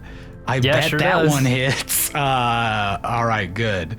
And then he's going to take probably not very much damage. Nope, not very much. He's going to take 7 damage, but still have to make that DC 17 Constitution saving throw or lose 3d6 hit points at the start of its turn. Okay. And then I will use my fork attack to just try to hit the one that I originally hit the first time, which is going to be a 14 to hit. 14 hits. Good. That's 18 damage to that one. The fork spears the spider. It's dead. I'm picturing it like I lunge with the pitchfork in one hand and stab the tail out in the other direction or whatever. You know, like I'm a ballerina stretching out or something as I do it. Good. Beautiful. Good. There's one spider left. Mm-hmm. The last spider. What's he And gonna do? it is... Don't forget to make him take 3d6 hit points on his turn. Oh, yeah. There it is. Okay, so 3d6 he's going to take, because it is his turn. Start of his turn, he feels that infernal, like, burn, and he takes 6 points of damage. And then he looks to you and tries to bite. 23 to hit. Yep. And does 5 points of piercing damage. Mm-hmm. And the poison's going to do nothing. Mm-hmm. I'm one of those people who just like lets, like spiders bite them to build up immunity, even though it doesn't work with spiders. I've been trying to do it. And Bartholomew or Were Tiger is up. All right. How far am I from him? You can now? get to him. You're let's say like 25, 30 feet. Okay. I just wanted it to be higher than 15. So, all right. I am going to run in my current hybrid were-tiger form, and I'm going to jump on this spider. Not going to do well, though. It's fine. That was a 4. 4 does not hit. Plus, hold on. Okay. Unless it's plus 10, I don't think you're getting 9.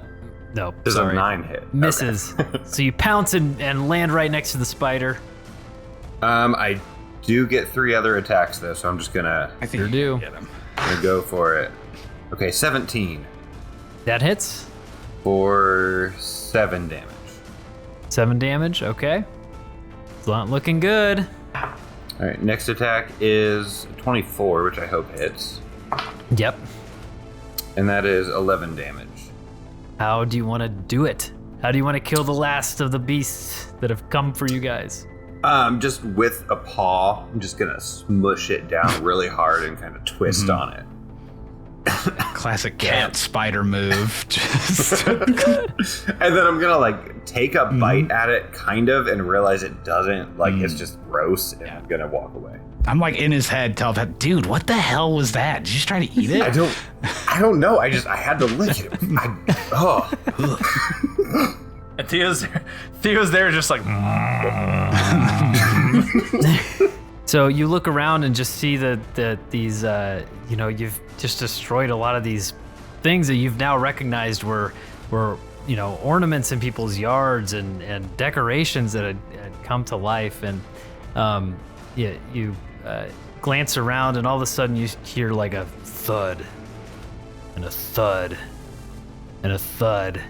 And from where the skeletons come from, you see from behind a tree that 20-foot tall skeleton that was the side of that haunted mansion peers around the corner and is heading towards you.